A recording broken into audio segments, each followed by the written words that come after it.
یاران گرلوان هەروێم مامەوە، قەساسەی دنیا یەک یەک دامەوە. دادگای سێنزەهەمی هەڵەبجە بە ئیلهام بەخشیەک کە ئەم دادگا توانیگی سیبی کات لەسەر یاران ئەم کوردەوارە دەست پێ کردیا. هەر کەسێک و بە جۆرێک خەریکە ئەم داستانە ئەوێنێت و تعبیری ئەکات و تەفسیری ئەکات و ئەیلاوێنێت و ئێمە ئەمشەو بۆ بەڕەسیکردنی زەوایایەکی تر لەم داستانە و لەم حکایەتە جێنۆسایدە سیستەماتیکە مردمێک لەسەر ئەم گۆی زەمینە، مردمێک کە ئەگەر خۆی هاواری دەرنێت، خۆی بە شوێن خۆیۆ نەبێت، خۆی زامەکانە خۆی ساڕێژ نەکات و خۆی بە شوێنە زامەکانە خۆیان نەگەڕێت، لەلایەنە جامعەی جەهانی و ئیگنۆرێکی مطلق کریاگە. ئەگەر هێز نەبیت و ئەگەر قدرت نەبیت، بە هیچ شێوەیەک ناتوانیت خۆت تەحمیل بکەی بە جامعەی بینالملل. بەڵام ئەوەی تەیە ڕۆژانە داهاتوو و ڕابردوو، ئێوە هەم ئەی بیسن و هەم بیستان نەوعیەتێ لە تەفەکر بوو کە لە ڕاستای جینۆسایدە مردمە کورد خریاگە سەنا و زەهنیەتە ئەم مردمە. دام و دەستگاکانە حکوومەتە جەنایەتکاران بە ناوی هەرێمە کوردستان کە تا بە ئەم دەقیقە چڕ و پڕتر خەریکن بۆ نابودیە ئەم مردمە کار ئەکەن و سەرکەوتوو بووگەن، شەواهدە قسەکردنە ئەمانە و چۆنیەتیە تەفەکرێک کە تەزریقی ئەکەنە ناو زەهنیەتە ئینسانە کوردی و دی ئەکرێت لە دوان هەر ئینسانێکی کوردیە. ئەمەی کە ئینسانە کوردی وەکو سەغیرێک ئەنوارڕێتە خۆی، ئەمەی کە ئینسانە کوردیەک وەکو سواڵکەرێک ئەنوارڕێتە خۆی، ئەمەی کە ئینسانە کوردیەک لە تەوەهم و لە سەراو بە ئەربابانە گەورەی میهرەبانی بە ئەخلاقا خەریکە ڕۆژگار تێئەپەڕێنێ لە نابودیە.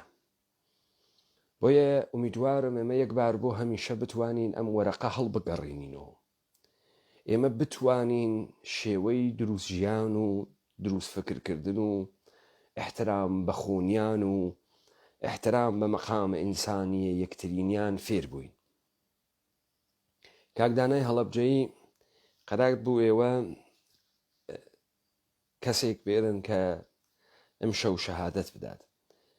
کاک بەختیارە لە هۆنیشم شەو حازەرە، من ئەتوانم هەرتێک شاهد وەرگرم، بەڵام ئەوەی کە کێ بتوانێت ئەوەڵ بێت وە کێ بتوانێت دووەم بێت داڕشتنەکەی لەسەر ئێوەس. ئەگەر ئەو ئاغایە تەشریفی هەست با بفەرمێت، ئەگەر نا کە من زوو بتوانم داوا بکەم لە کاک بەختیارە لە هۆنی تەشریف بێرێت و ئێمە بڕۆینە سەرە بابەتەکە.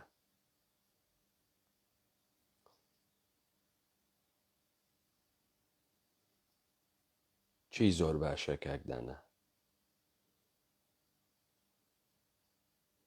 ئەوەی کە من کاک بەختیار بانکەم یا ئەوەی کە ئەو شاهدی ئێوە تەشریف دێرێت؟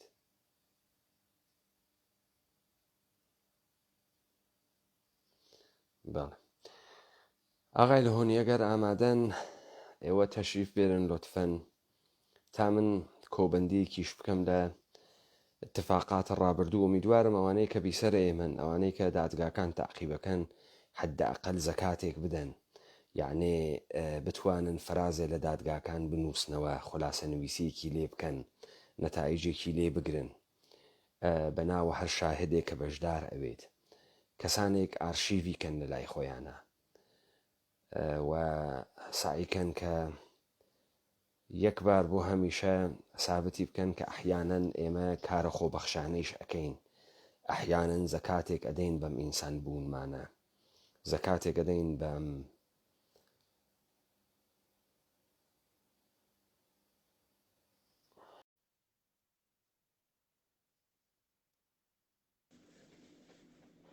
کاک بەختیارە لە هۆنی بەخێوێن ئێوارەتان سلام کاک پەیمانی عزیز، ئێوارەی خۆشت باش، ئێوارەی یارانی ئاخیزیش باش. ساڵ بۆ تازانم ماندوویت هیوادارم ئەم زمانی ئەلکەنی بنیشە ئەوە ماندوود نەکات. ناختیارت هەست ئەمن شەکەت نابم بۆ کارێک کە دروست بووگم بۆی هیچ وەخت. ئێوە کاک بەختیار لەبەرەوەی ئارشیڤەکرێت و لەبەرەوەی کە خەڵکەکەیشە بزانێت بەختیارە لە هۆنی چۆن شاهیدی هەڵەبجەس خۆتان پێناسە بکەن. من ئەمتوانی ئێوە پێناسە بکەم و بێژم بە چ مەسیرەی کاچووگەن، وەلێ پێناسێکی کۆتاح بکەن تا من تەکمیلەن بێمە سەری کە بمێنێتەوە. بەڵێ کاک پێمان، من ناوم بەختیار لەوەنیا، خەڵکی نۆسوودم، دایک و باوکم کوڕەزای جافرسانە، تحسیلاتم لە نۆسوود تەواو کردگە تا کڵاسینەوە، دوایی چووکم بۆ کرماشان، ئێدامە تحسیلم داگە لە شاری شیرین و فەرهاد پایتەختی کوردەوار کرماشان، و لەوێ دیپلۆم و فۆقە دیپلۆم گرگە. بەڵێ کاک بەختیار کە هاتن و دوای ئینقلابە 57 ئێران وەکو شتێوە هەر منتەقەی نەوسوامان و لە ناوی شەڕاگیرتان کرد و دوایش چوونە هەڵەبجە و لە هەڵەبجە ژیانتان کرد تاوەی کە هاتنە دەرەوە و هاتنە ئەوروپا. دروستە؟ بەڵێ لە ساڵی 57 اتفاقاً ئێمە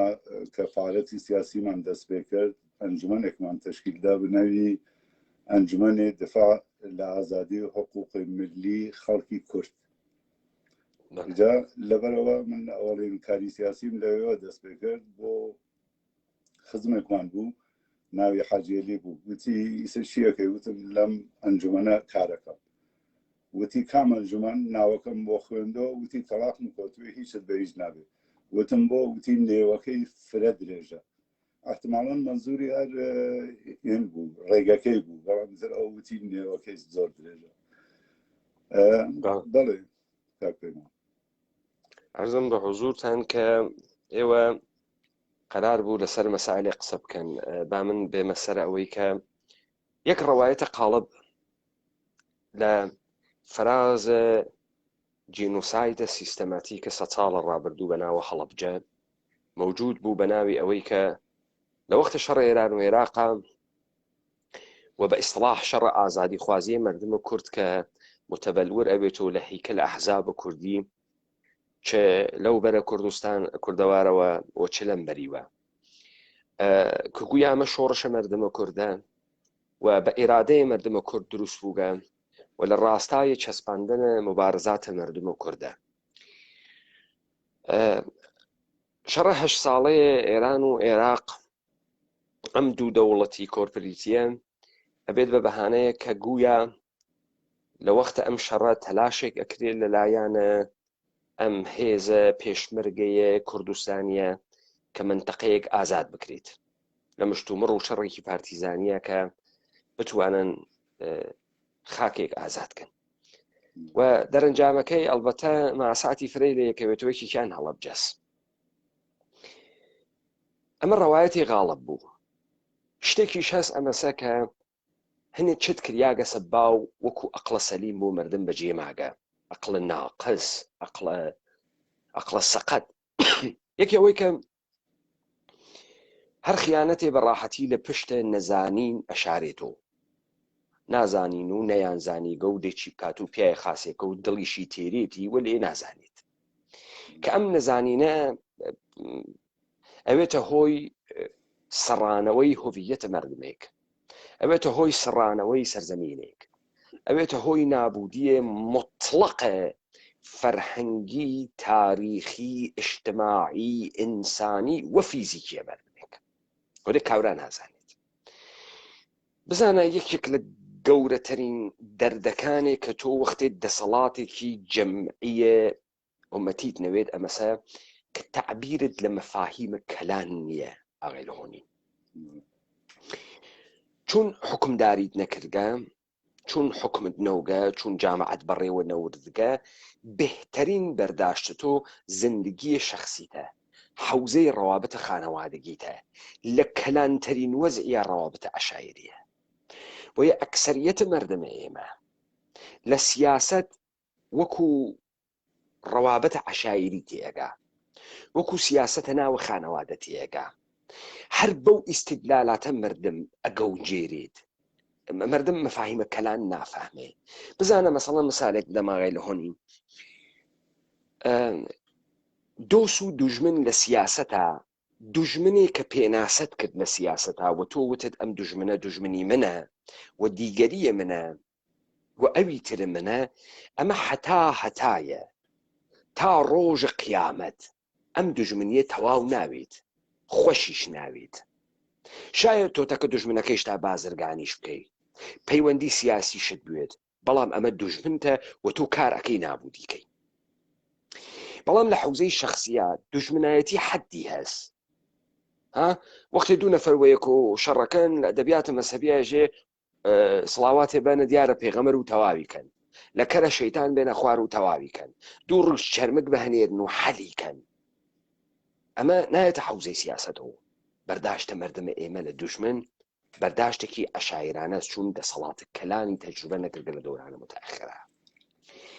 و ئەمما ئێمە ڕەوایەتێکی ترماندا بە شەهادەتە کەسانی کە بەشدار ئەون. ئێمە داستانێکی ترمانوت، داستانە ئەوەڵ ئەمەسە، ئەمانەی کە پێیان ئێژن حیزب دەرئەسەرە هیچ مشت و مڕ و سیمڕێکی کۆمەڵایەتی لە هەڵس و کەوت لە تەلاشە مردمە کورد بۆ دانانە کیانێکی جەمعی خۆی نهاتکەسە دەرەوە. بزانە ئەم دادگا ئیستا ئێمە بەرگوزاریەکەین، سیمڕەتەکە خۆمانیەکەین، دەستوەیەخەی یەکتری ئەوین، تەوەجۆکەین.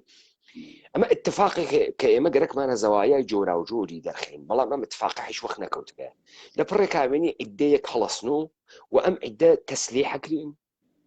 تەتمیع ئەکرین، پولیان پێ ئەدرێت، چەرکیان پێ ئەدرێت، لە پڕێکا ئەساسنامەیەکی دەخاڵی ئەدەنە دەرەوە و ئەمانە بگون بە حیزب. ئەم حیزبیشە مافی گەرەکە، مافە کورد. کەس نایژێ کورد کەیس کورد چییە؟ فەرقی تەگی دیگەران چیە؟ کورتەکە ژاپۆنی چه فەرقێکی هەست؟ کورتەکە عەرەب چه فەرقێکی هەست؟ کەس ئەمە نایژێ. وەختی ئەمە نییە دەوڵەتەکان تێن عیدەیەک دروست ئەکەن. ئێستا سوعال ئەمەسە، بۆ دەوڵەتەکان عیدەیەک دروست ئەکەن بە ناوی حیزبی کوردی؟ مثال بدەم ئاغای بەختیارە لە هۆنی بۆ ئەمە واجبە. چوو من دەستپێکەوە کە دەستم پێ کرد یارێکی ئەم سەرزەمینە سۆزێکی دابوو بەم دادگانە و من بڵاوم کردو. بزانم من کە ئێژم مردمە ئێمە نازانێت ئیشی تەوزیح بە مردمە ئێمە چۆن نازانێت تا بفەهمێ ئەم دادگا بەرەو کوێ ئەچێت. مثال بدەم، مجاهدینە خەڵقە ئێران وا لە بەغا، خەڵکە هەڵەبجە، خەڵکە هەولێر، خەڵکە سلێمانی، خەڵکە کوردەواری داگیرکریاک لەلایەن عێراق خۆزانن. مجاهدینە خەڵق وا لە بەغا، هاوکات کۆمەڵە و دموکرات وانە کۆیە و زەڵگوێز، سلێمانی و نزیکی هەولێر کۆیە. جمهوری ئیسلامی ئێران تحملی مجاهدینی خەڵق لە بەغا ناکا، بەڵام چۆن کۆمەڵە و دموکرات تحمل ئەکا لە سلێمانی و لە کۆیە؟ بۆ تحملیانەکە. کاک بەختیارە لە هۆنی مجاهدینە خەڵق بۆ ئەوانەی کە نازانن بابیزانن، مشتێ پیرە پیاگن، مشتێ پیرەژنن، 70 ساڵ، 75 ساڵ، 6 ساڵیانە پیر بووگن. ئەمانە جوان بوونە وەڵی ئینقلاب، پیر بووگن. ئیستە ئەم مشتە پیرە مەرد و پیرەژنە بۆ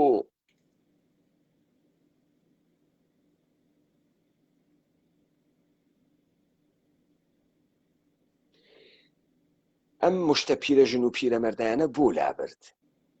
وەلێ بۆ کۆمەڵە و دموکرات لاناون. ئەگەر ئەمە نەوێت و سوال بۆ مردم، هیچێک لەم سەرزەمینە ناوێت و سوال، هیچێک. منفعەتە مانەوەیە کۆمەڵە و دموکرات لە سلێمانی و لە نزیکا هەولێر چییە بۆ دەوڵەتە ئێرانی؟ ئای بەختیارە لە هۆنی ئەزانی ئێشی لەکوێ سوعالی تر دروستکەی؟ ئێشێ بزانی 800 پێشمەرگەی موسەلح و فەرەیدونە نامدار ئاعترافی کرد بە بوونیان لە کەنارە دەستە جمهوری ئیسلامی. و بۆچی ئێشەی جمهوری ئیسلامی ئەمانە نەکوژێت؟ بۆچی ئێشێ مەجال بدا ئەمانە لە دەستی قوتار بوون و دەرچن؟ تەوەجۆ ئەفەرمی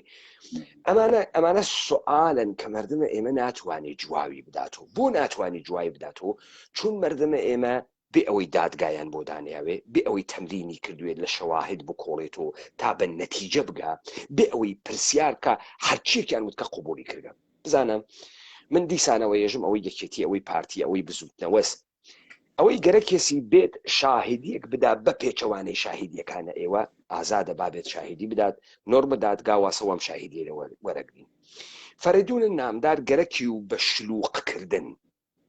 آخر وەختی دەسەکەی وە قسەکردن ئەکسەریەتە ئێمە لە بیرمان ئەچێتەوە کاورا لە دێڕە وڵات چیوت شلوقی کا وەکو با لە سەحرای کەربەلا تۆ نەفەهمی چیوت تەوەجۆکەی ئاوا مردمە ئێمان گەوجاندگە و لە ئاخری شۆ ئەنچێ کە ئێمە لە تەریقە شاهیدەکانەوە پێگەین و لە تەریقە تحلیلێکە کردمان لەوزاکە پێگەین پشڕاستی کردەوە تا ئەم دقیقە دەرکەوتگە هێزێک بەناوە هێزە کوردی مەوجودنەوەگە ئەمانە دروست کریاگ لە ژێرە فەرمان و بۆ سیاستەکانە دەوڵەتەکانە منتەقە کاریان کردگە پرۆکسی و نیابەتیان کردگە ئەهداف و سیاستەکانیان تا ئەم دقیقە بەڕێوە بردگە کاریان کردگە خەڵکیش ئێمانە هیچیان نەکردگەم جملە غەڵەتە ئەمانە فرە کاریان کردگە وەلێ کاریان نەکردگە ئێمە بکەن و پیاک کاریان کردگە ئێمە کاولکەن ها کاولگی یعنی ئێشێ بەرێ قەڵایان بۆ لێبەی بێژی ئەحسەنتم ئافرین خاس ئێمەتان خەسان ئافرین خاس ئێمەتان داوە کوشت و بوونە قارەمان ئافرین خاس سەرزەمینێکتان نابوت کرد ئافرین خاس توانیکتانە ئەم مردمە وەکو خۆتان بگەوجنن تەوەجۆکەی کە تۆی جنایەتکار بێ بە بەردەمیا کاورا کەوشەکەیشە بنێسێتەوە من تا ئەگرام گزارشمەدا ئیستا ئێمە گەرەکمانە لە زاویەی ئاغای بەختیارە لەهۆنی لە هەر کوێکە پێی واجبە و فکرەکە کە واجبە ئێمە بیزانین دەستی پێ بکەن کە ئێمە بڕۆینە ناوی داستانەکە بۆ ئسپاتە ئەنچێ کە ئێوە دیکتانە و ئسپاتە ئەوەی کە ئێمە گەرەکمانە لە ناوت دڵە ئەما حەقیقەتێ بکێشینە دەرەوە لە زارە ئەوانەی کە بەشدار بووکەن. دەست خۆشکە پێمان من ڕاستەکەی مۆزەوەکان ئەوە زۆرن یعنی من ئەتوانم بێژم لەناو ئەم گشت خاتراتە ئەم گشتانە بینیمە مەجموعیشتم پەلکێش کردە و مەگەر خۆت سوالکەی کە من جوابەکانت پێ بدەمەوە ئیسا دادگاکە لەسەر هەڵەبجاست و من هذا بزانە ئاغای با من نقطەیەک عەرزکەمە خزمەتت بۆ من قسەکردنە خەڵکم پێخۆشە دوێکە داداکەژاڵە حەمەنووری تەشریفی ئاورد و قسەیە کرد دوو لەختەی زۆر مهمی وت فرە مهم لەختەی ئەوڵ من بۆ ئەوەڵین بار فەهمیم ئێمە نەهارە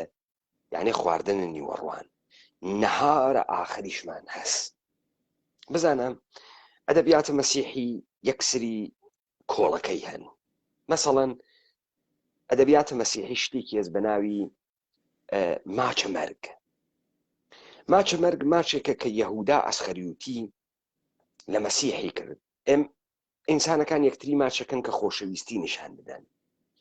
یەهودا خۆ ئەوسا عەکس نەبوو کارتە ناسایی نەبوو کە کەسێ مەسیح بناسی کەسێ مەسیحی نەناسی وەختێ چووە معبەدە یەهودیەکان مەسیحی فرۆشت وتیان مەسیح کێز وتی ئەڕۆێنە ناوە باخەکە هەر کەسێکم ماچ کرد ئەوە مەسیح یەهودا کە چوو سەر قوڵبانی مەسیحی ماچ کرد گرتیان بەمە وتیان ماچە مەرگ تۆ ماچ مەعمورەن بۆ دۆستی ئەەکەی بۆ محبەت و عاتفە ئەەکەی وەلێ ئەم ماچە فرۆشتن بوو ماچە کوشتن بوو بزانە هەر ئەمە تەشبیه بکە ئەم یەهودایە ئەسخەروتیە ئەم نیروی بەرەی کوردستانیسە ئەم مردمە گەرەکی بواتە قەتڵگا ماچە مەرگیانەکە نایڵە بڕۆنە دەرەوە و ئەمما شامە ئاخر هەرەو شەوەسە کە مەسیح دوای ئەوەی کە ئەڕوات ڕاز و نیازێکە کاتەکە خوا بەشک و سەر بەشک و تەکلیفی مشەخص بێت نەمرێت نەکوژرێت و بەم نەتیجە ئەگا و جواب ئاخرە خوا مەسە کە تۆ ئەمریت ئەو شەوە شەرابەدات بە یارەکانی و نان ئەدا وێژێ بخۆن ئەم شەرابە خوێنە منە و ئەم نانە گۆشتە لەشە منە و بەوە ئێژن شامە ئاخر دوێکەدا دەکەژاڵگەیە سەر ئەوەی کە نهار آخرە هەڵەبجە هیچ وەخت نەخوریە و ئەمما چوە سەر نوکتەیەکی تر کە فرە مهم بوو وتی ئەو ڕۆژە نیوەڕۆ برنج و کولەکەمان بوو من لە تەجروبەیە ئەم کوردبوونەوە ئەم زەندگیە کوردیەوە ئەم ڕەنجە کە ئینسانە کوردەی کێشێ لە خۆم مثالێکم داوتم من لە خواردنە ئاوگۆشت قینم تێ متەنەفرم هەر وەختێ بۆمی دائەنێن نە لە تامەکەی ها نە لەوەی کە تامی ناخۆشوێت یا ئەوانە هەر وەختێ لە بەردەمم دای ئەنێن سەحنەکانە شریخەی دایکم و گریانە دایکم و شکانە ڕادوێکان و ئەوانە مەتێتەوە بیر تەوەجۆکەی بزانە ئاغای لە هۆنی من ئەزانم ئێوەم گیرداگە هەر بۆ خاترەوە ئێوە بکەونە ڕێ چوون ئێوە دەسە نووسینتان هەست ئەدەبێت بزان ئاغای لە هۆنی من نوکتەیەکە پێبێژم من فرە کەسێک ئەوێنم خانەوادە شەهیدی هەڵەبجەس خاش پێ بگرە بزانن چێژم وەلێم خانەوادە شەهیدی هەڵەبجە عادەتی کردەوە سوالکردن وەختێکیش لە هەر کاناڵە تەلەڤیزیۆنیەکە باسە خانەوادەی ئەکا سوالەکە بە شوێن حەقیقەتان ناگەڕێ بە شوێن تۆڵە ناگەڕێ بە شوێن عاملان و ئامران ناگەڕێن بۆیە مۆغڵق قسەکە بۆیە سەرڕاست ئادرس نادات مثل وەختی ئێژێ پێشمەرگە نایژی کامە پێشمەرگەی کێ مشەخەسەن کێها نایژێ شلوغی ئەکا کە قاتڵەکان فرەون بۆ خاترەوەی زیاتر بتوانێت سوالکە تەوەجۆکەی تۆ ئەوێنیت تۆ بۆ ئیشی داستانەکانی تۆ فەرق بکە بۆ ئیشی داستانەکانی شاهیدەکانی تر فەرق بکە نەڕواتە جەمبەی سوالکردنەوە یا مەسەڵەن کەسێتێ فەورەن حکایەتە تاریفەکە چوار فرمێسک لە ئێمە سێنەوەژێ هیچیان بۆ نەکردین دیسان ڕواتە خانەی سوال من مطمئنم ئەم ئینسانە ڕەنجی نیە ئەم ئینسانە منبع دەرامەدێکی دەستکەوتگە بزانە من فرە کەسێکم دیگە نازناو ئەنێنەوە پێ و مەسەڵەن ئێژن حەمەتەقی هەڵەبجە مەسەلەن حەمەتەقی هەڵەبجە مەسەلەن هیچ جۆرانی سمبولە هەڵەبجەس حەمەتەقی هەڵەبجە هیچ وەخت ئەم هەڵەبجە لە خۆی ناکاتەوە نایە ناوی خۆی بنێ حەمەتەقی مەسەڵەن حەمەتەقی کیمیایی نایە ناوی خۆی بنێ حەمەتەقی تۆڵە حەز ئەکا بەو کیمیایە چون ئەو کیمیایە نانەبووی تۆژۆت کرد ئەمە سەک داستانەکانێک کە شاهیدەکان لە دادگاکان ئێمە تعریفی ئەکەن فەرقە کاتەکە داستانە سواڵە ناوە تەلەڤیزیۆنەکان کە جینایەتکارانە حاکمە حکوومەتە جینایەتە هەرێم حەزی پێەکە وەگەرە کەسی تەمامە هەڵەبجە تەمامە ئەنفال تەمامە بارزان متەبەلور بکاتەوە لە 4-5 خانەوادە 4-5 چێرە و ئەم چێرانە سواڵکەن تەوجۆکەی بۆیە مهمە کە جەنابەت لە کامل لەختە ورودکەی و بێتە سەرت چی و باسی چی بکەی پێش لەوە بچمە ناو باوەتەکە من ئیجازە بدە بە یادی هەڵەبجە و بە یادی کەیومەرزەکان کاکە کەیومەرزەکان کە خۆت ناوت کاکە کەیومەرزی حەیدەری و نابیناکان کە معلوم نەبوو بوون بە میوانی کامە ڕووبار یا لە بناری کامە بەرزایی ئارامیان گرت ئیجازە بدە دوو شعرم لە خۆمە دوو بەیت شعرە کە بەیادی ئەوانەوە و بەیادی شەیدانی هەڵەبجە ئەمە هاواری دایکانێکە کە 33 ساڵ دەست بە ئەژنە و چاو بە فرمێسک ئینتزارەکێشن کە جگەرگۆشەکانیان خۆیان بکەن بە دەرگای خۆشەکەیان و بگەڕنەوە بە ئامێزی دایکیان ئای جە هیجر و تۆ وەیجە تاسە و من ئای جە تەپەد و کاڵهەناسە و من تاکەی چەمەڕا ڕاوکێ ئامایل بوو پەڕبیجە سەبری گوڵم کاسە و من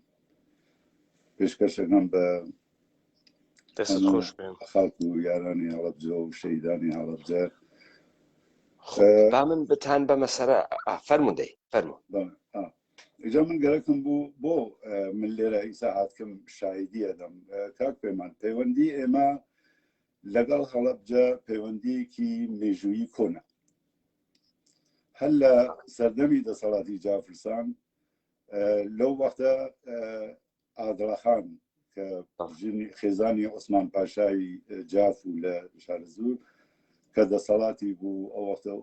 ئێدمۆن لە کتێبەکەیە پێڵێ مەلەکەی بێتاج و تەختی شارەزور دایکی تایربەگی جاف و ئەحمەد مختاری جاف شتێکیەوە ئەمانە پەیوەندی زۆر نزیک و باشیان هەبوو پێکەوە چون هەم هۆرامان احتیاجی بوو بە هەڵەبجە لەباری ئەقتصادیەوە چون هەڵەبجە خاکێکی پیت و بەرەکەتی بوو هەورامانیش خۆ دەزانی شاخاوی بوو گەنمی نەبوو زەمینی نەبوو ئەم شتانەی نەبوو احتیاجی بوو بۆ سەرزەمینان و هەم ئادڵەخانیش خۆی احتیاجی بوو بە نیروێ کە پشتیبانی ئەو بکات لەو دەسەڵاتیە خۆ دەزانی ئادڵەخان خەڵکی سنەس و لە ئەردەڵانەکانە ئەو وەختە لە پاڵی ئەوە لە سلێمانی بابانەکان دەسەڵاتیان بوو ئیجا هەمیشە هەڕەشە لەسەر ئادڵەخان هەبوو لە هەڵەبجە بۆ بوونەوە ئەم ئێرتباتیە لەگەڵ جافرسان باش کرد بوو لە ئەو وەختانە کە هەڕەشە ئەشوە سەر هەڵەبجە جافرسان نیروی ئەنارد بۆ ئادڵەخان سپای ئەنارد بۆ ئادڵەخان لازم بوو مەسەڵەن 10 ڕۆژ 15 ڕۆژ مانگێک مرەتەب لە هەڵەبجە ئەمانە بۆ مەسەڵەن هەڕەشەکە و خەتەرەکە لەسەر ئادڵەخان لاشێت ئیجا بەغێر ئەز ئەوە پەیوەندی سەبەبیش ازدواجکردن و ژنخواستن و ئەم شتانە ئێمە پەیوەندیەکی محکەممان لەگەڵ هەڵەبجە بووگە جا بۆ بوونەوە با پەیامێکیش بدەم مەجموعەیەک هەن کە بۆمان ئەنووسن ئێوە ئێرانین کارتان چییە بەسەر حکوومەتی هەرێمە و علاقەتان چییە بەم شتانە با من نمونەیەکیان بۆ بێرمەوە ئێمە لە هەڵەبجە هەر لە خێزانی ئێمە خانەوادەی ئێمە ئەدیبە کەنیشکی قادربەگی جافر سولتان کەنیشکی دڵبەر دوو کوڕی دانا و زانا قەیسەر و غالب ئەوانیش هەر کوڕەزای جافرسانن دوای ئەوە سەبا خێزانی مناڵێکی 8 ساڵەی بەنێو داریۆشت مناڵێکی بچکەلەی بەنێو ئازاد نەوزاد ببەخشە کەنیشکێکی ئەسکەندەربەگی جافر سولتان دوای ئەوە دوو مناڵ خۆی و خێزانی مناڵەکەی شەهید بوو خۆی کوێر بوو مناڵێکی شەهید بوو لەگەڵ مێردەکەی و مناڵێکی چی ون بوو کە دوای 28 ساڵۆ ئەم مناڵە هاتۆ بۆ بڵێن هەرێمی کوردستان جا گەرەکمە ئیشارە بەوە بکەم کە ئەمانە هیوای خەڵکی هەڵەبجێشیان نەهێشت کە مناڵەکان کە ون بوون بێنەوە بگەڕێنەوە بۆ باوەش و ئامێزی دایکان حتا DNAیان فاسد کرد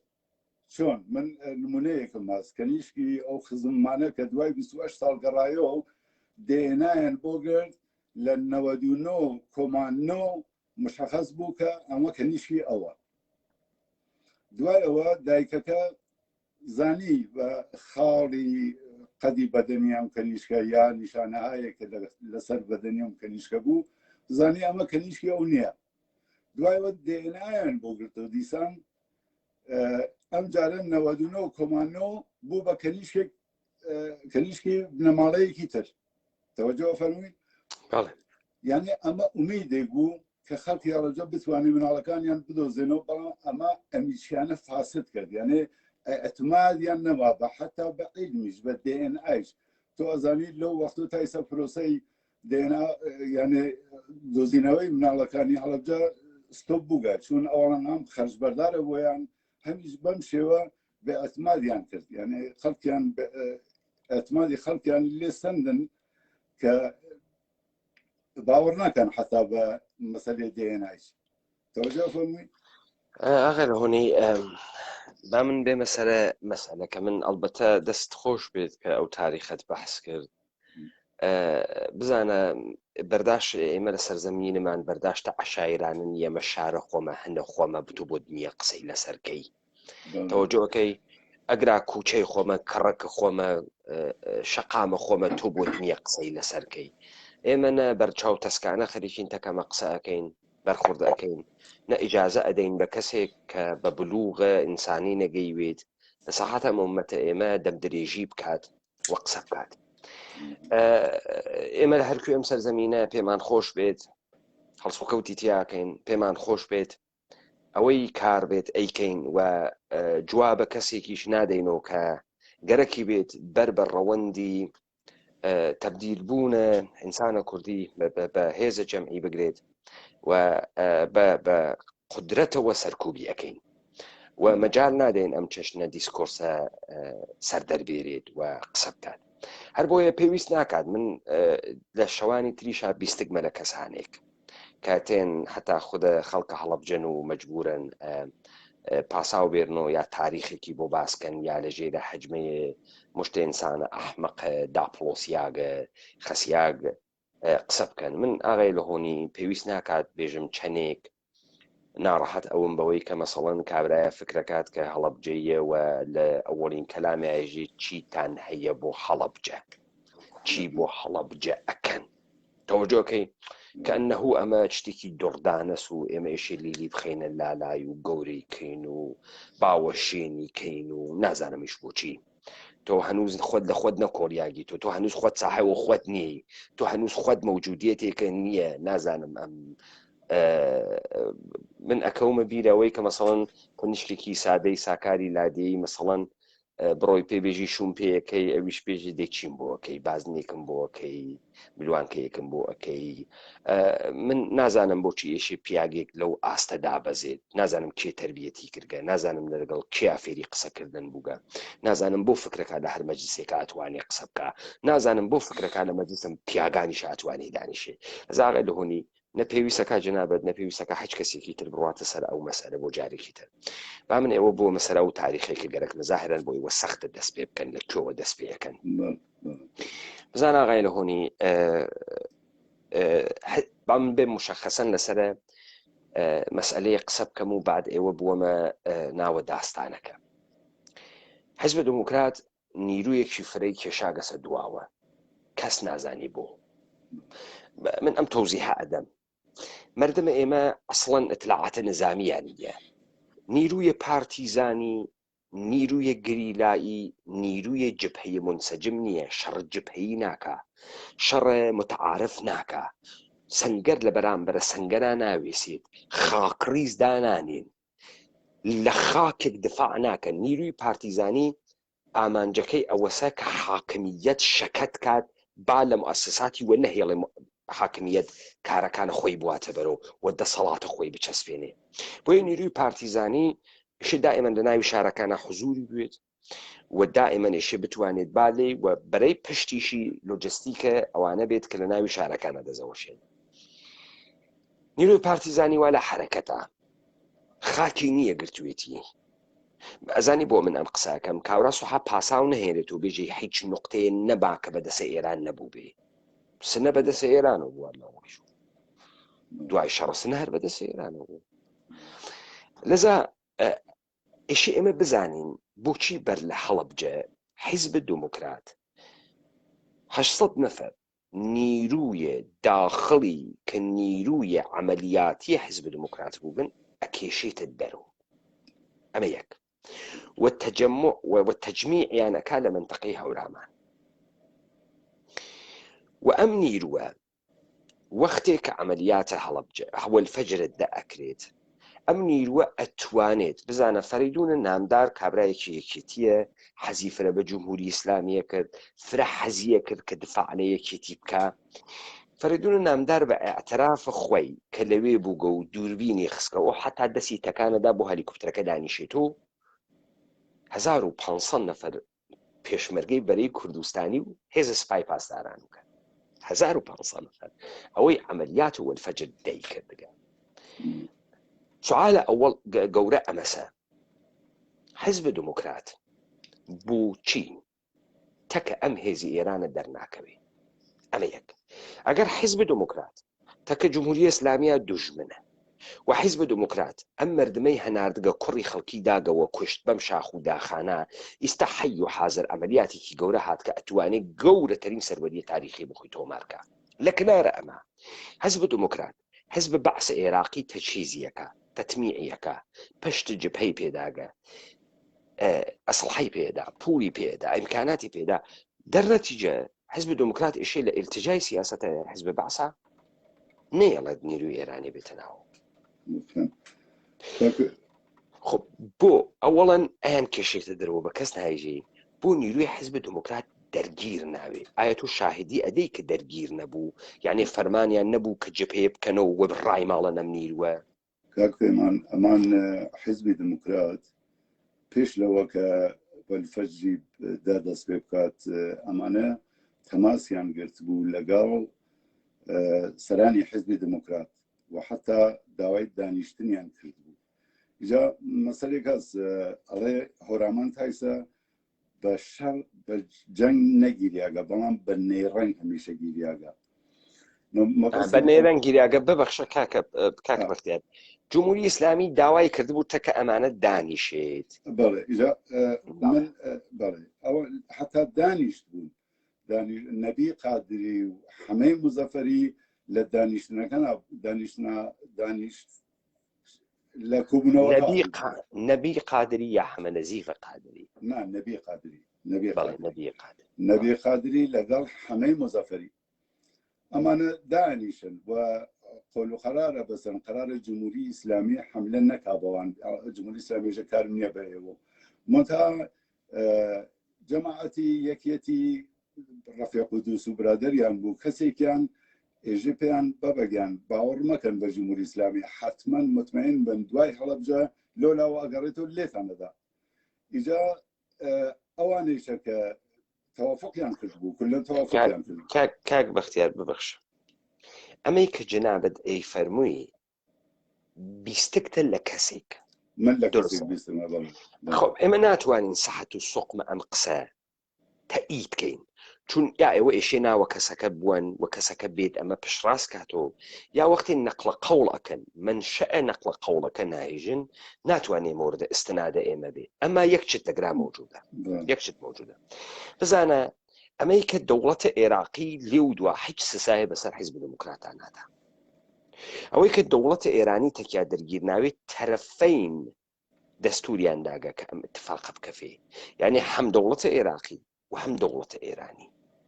کە ئەم شەڕە نەکرێت لەگرا و ناوێ بکرێت تەوەجۆ فەرمووی بۆیە هەر دانیشتنێک هەر شەڕێک تا زمانی کە مەفاد دەکەینێتە دەرۆ نەفەهمید مەسەڵەن ئێستا تۆیشین مشخەسێکم نەبی قادریە کێ بووگە فەرماندەی و هێزانە بووگەوانە ئەوێ بۆ خاترەوەی مطمئین بوون سێکە بزانە کاکە بەختیار وەختی من تەکە دوژمنێکا دەرەکەفم و بە من ئێژێ حەملە ئەەکەم بە تۆ حەملە ئەەکەم هەڵەبجە بگرم ئەوەڵین کارێک کە ئەتوانم بیکەم ئەمەسە دەرگیر بووم تەکیا دەرگیر نەوم تەکیا ئەگەر قرارە دەرگیر نەوم تەکیا هەر ئەو ڕۆژە کە تێمەوە خەبەردارەوەم لەم حەملە کێشەمە دواوە کە حیزب دموکرات ناکێشێتە دواوە ئەغازان چێکات پەیمان ئەوان تەوافقەکان کە دەرگیر نەبن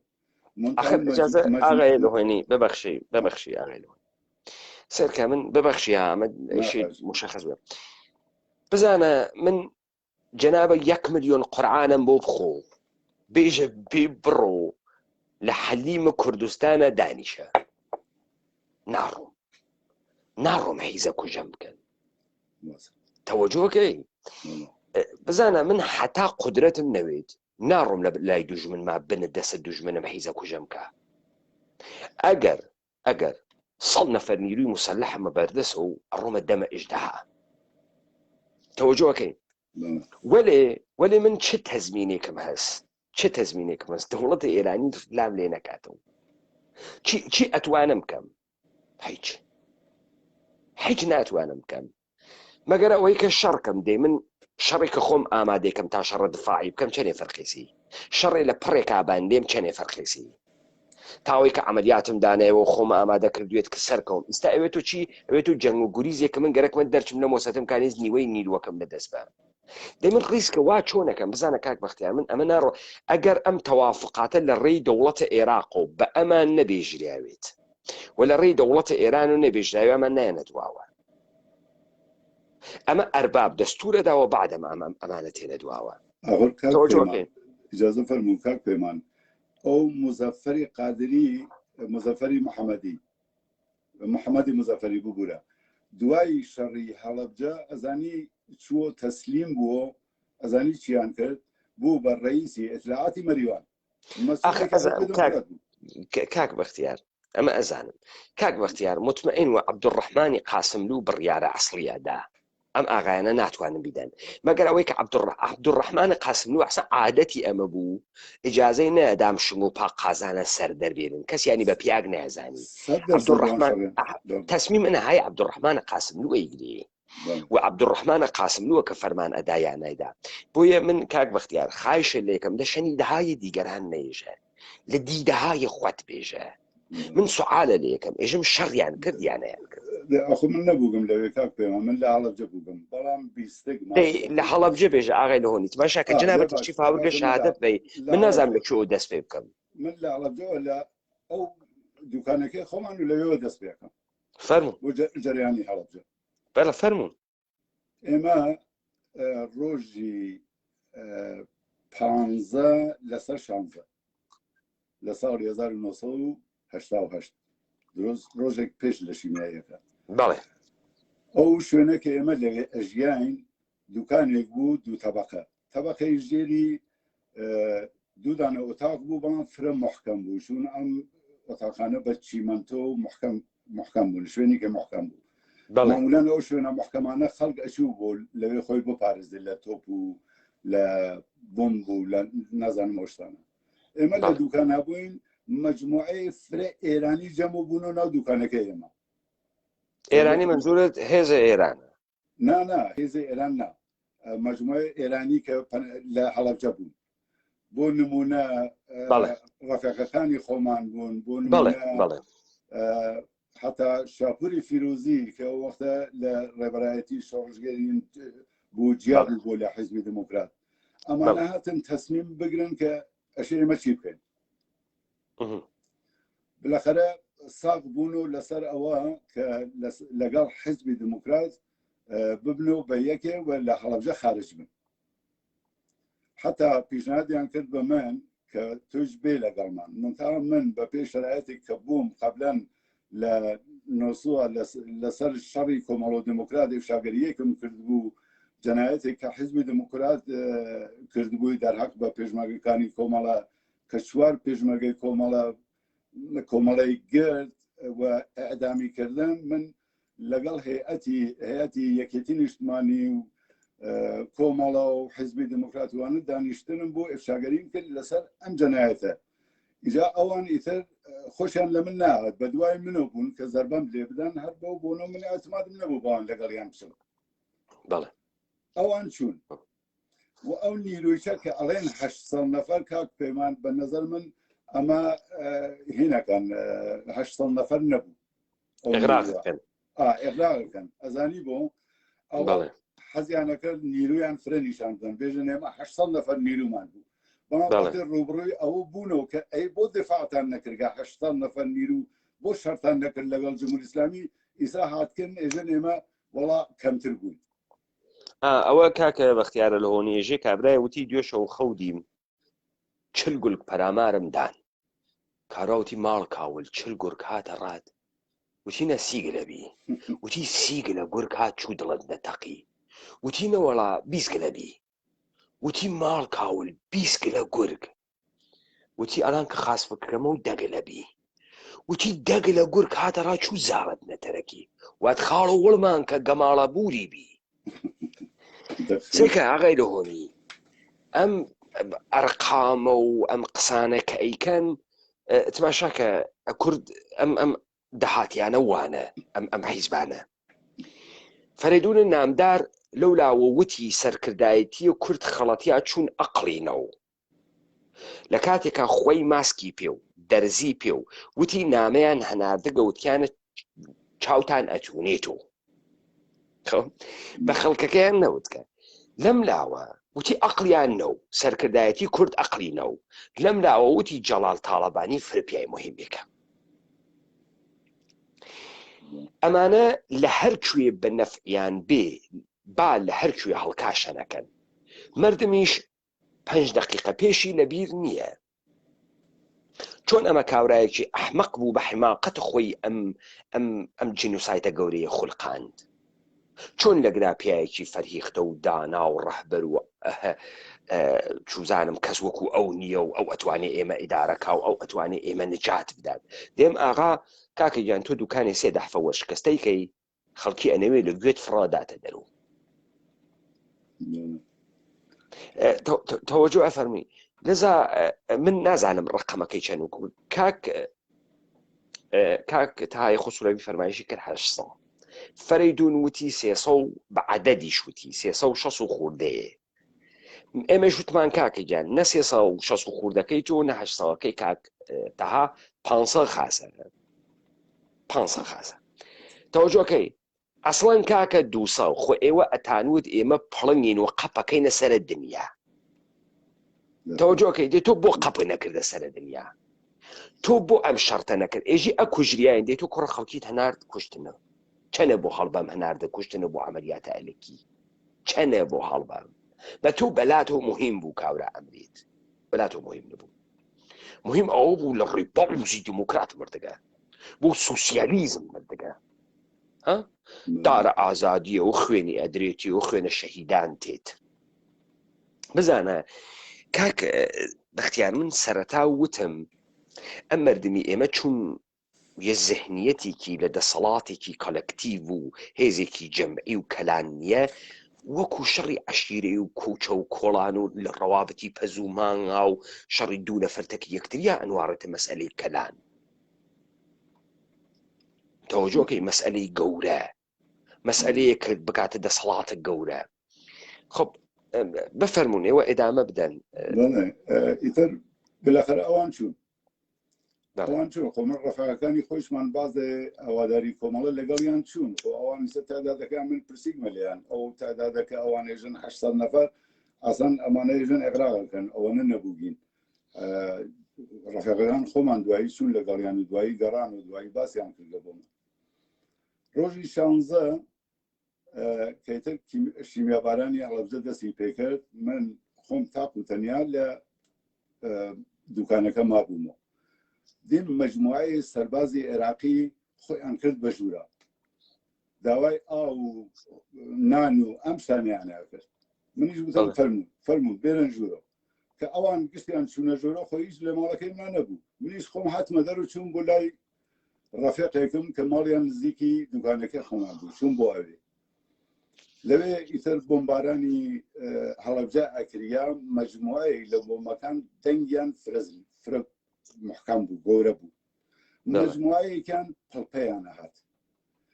ڕەفیقەکەم کە ناوی کاک نەزمی بوو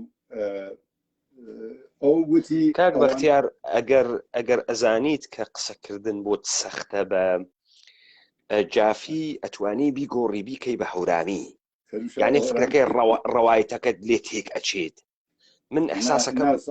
یەکەم تێک نەچێت کاک پێمە بە حاڵیان بێوانە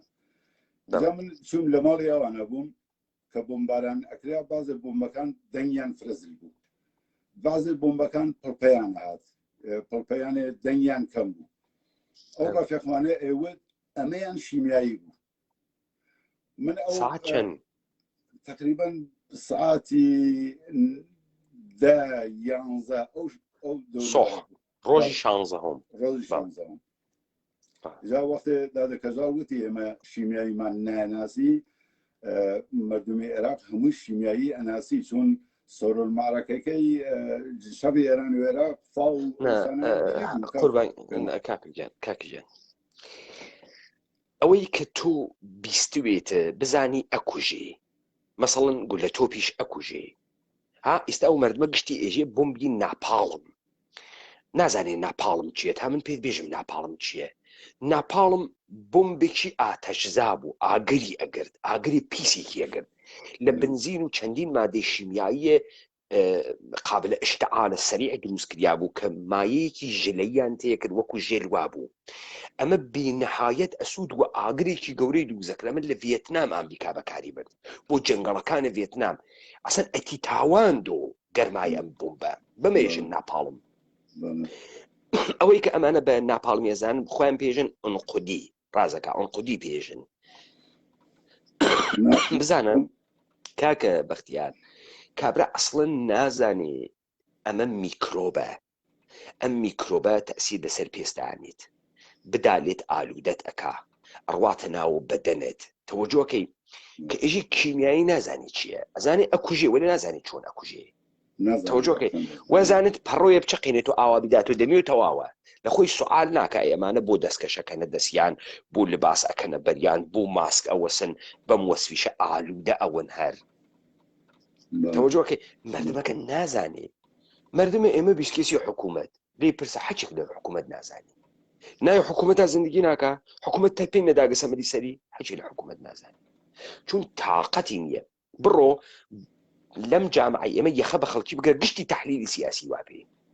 گەشتی فکرەکە عاقڵە ژیرە سیاست مەدارە تحلیلگەرە مفەسرە بۆ چۆن قسەکانی تەلەڤیزیۆن تکرارەکات شاید قسەکان تەلەڤیزیۆنی تکرار کرد بێتەوە بەڵام بەهەرحاڵ ئەو ئێوە ئەمەیان شیمیاییە ئەوەیان بۆمبی معمولیە کاک نەزمی ئێوت بەڵێ بەهەرحاڵ من دەرگای حۆشەکەی ماڵی کاک نەزمیم کردەوە ئەوان ژێرزەویەکیان بوو حدودی بێژم 400-500 نەفەر لە ژێرزەویەکە بوون من ڕاستەکەی ڕوم نەبوو بچمە ناو ژێرزەویەکە چون هەمووی ژن و مناڵ و ئاوشتانە و من چوو بوومە سەر و لای ئەو ڕەفیقمە کاکە نەزمی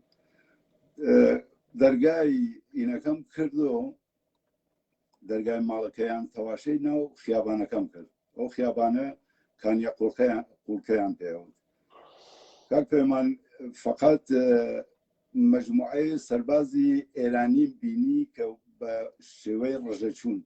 یعنی 4 نەفەریان لەبەرەو بوون درێژیشیان بێژین 10 نەفەر 40 نەفەر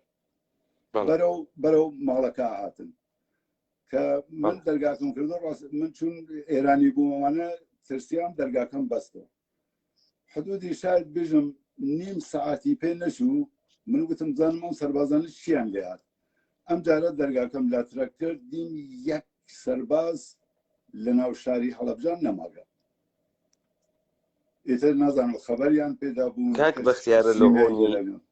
با من نوکسەیەک بێژمە خزمەتە جنابەت ئەم تیکانە لە ئەمرد لەختانە بگرە کە لە قسەکانە دادەکەژاڵی شادوێکە ئەمە ئاماژەمان پێکرد بیگرین بە نەتائیجێ بڕەسین کە شهودێکی تر کەتێن و جنابی شت کەتەی بزانە ئێمە جنابە ئێستا خەریکی بە ئەقلیەتی ئەو دەورانە بەحسەکەی ئێمە بە ئەقلیەتی دەورانی ئیمڕۆژیشمان و دوایەوەی کە تاریخێک بەسەریان ڕوا خەریکین تحلیلیشی ئەەکەی من ئیش ئەو کارە بکەم جنابە قسەکەی و من تحلیلیەکەم بۆ تامەردم بتوانێت ڕەئی بدات و جنابشی فکری لێ بکەیتەوە کاری دادگا هەرواسە ها ئەگەر 10 دانە دادگا تەماشاکەی هەرواسە بزانە من سەوادە بۆم بە شیمیایم نییەوە متالعاتم لەسەری نەکردگە فرەکەم ئەمە هەر ئەوەنەی کە لە دروسە دەبیرستان لەبیرم ماگە هەوا مولکو لە هەوا وەختی سەردە جەمەوە ئەوێتەوە قلزەت پەیاکە هەوا وەختی گەرمە ئەکەوێتە جموجوڵ بۆیە نەفەسکێشان لە هەوای گەرمە سەختە بۆ خۆت ئەزانی ژێرزەمین فێنکە لەبەرەوەی هەوای سارد قورسە ئەنیشێت هەوای گەرم ئەفڕێت ئەڕوا بۆ سەر ئەگەر خەڵکی تەسەوری لە بۆمبی شیمیایی هەبوایە نەئەڕوویە ژێرزەمین تەوەجۆ بکە لە ژێرزەمین تۆ چوویتە قەتڵگا لە دەروی خاسترە تا ژێرزەمینمی چون هەواکەی ژێرزەمین فشۆردەتر ساردترە و قلزەتە مەوادە شیمیایی زیاترەتیە ئەمە نکتەیەوە و ئەمە نکتەی دووەم کە خیلی مهمە من بۆ خۆم بوو بۆ سوال لە لابەرای شەهادەتە شهودە وەختی ئەگەمە قەسفە ساعتە 11 کە ئیسە جنابیشە ئشارە پێکرد بۆمبارانە 11 ئیستا گولە تۆپە ئێرانیش بووگە هەواپەیمای عێراقیش بووگە ئاغای لە هۆنی ئینسان معمولاً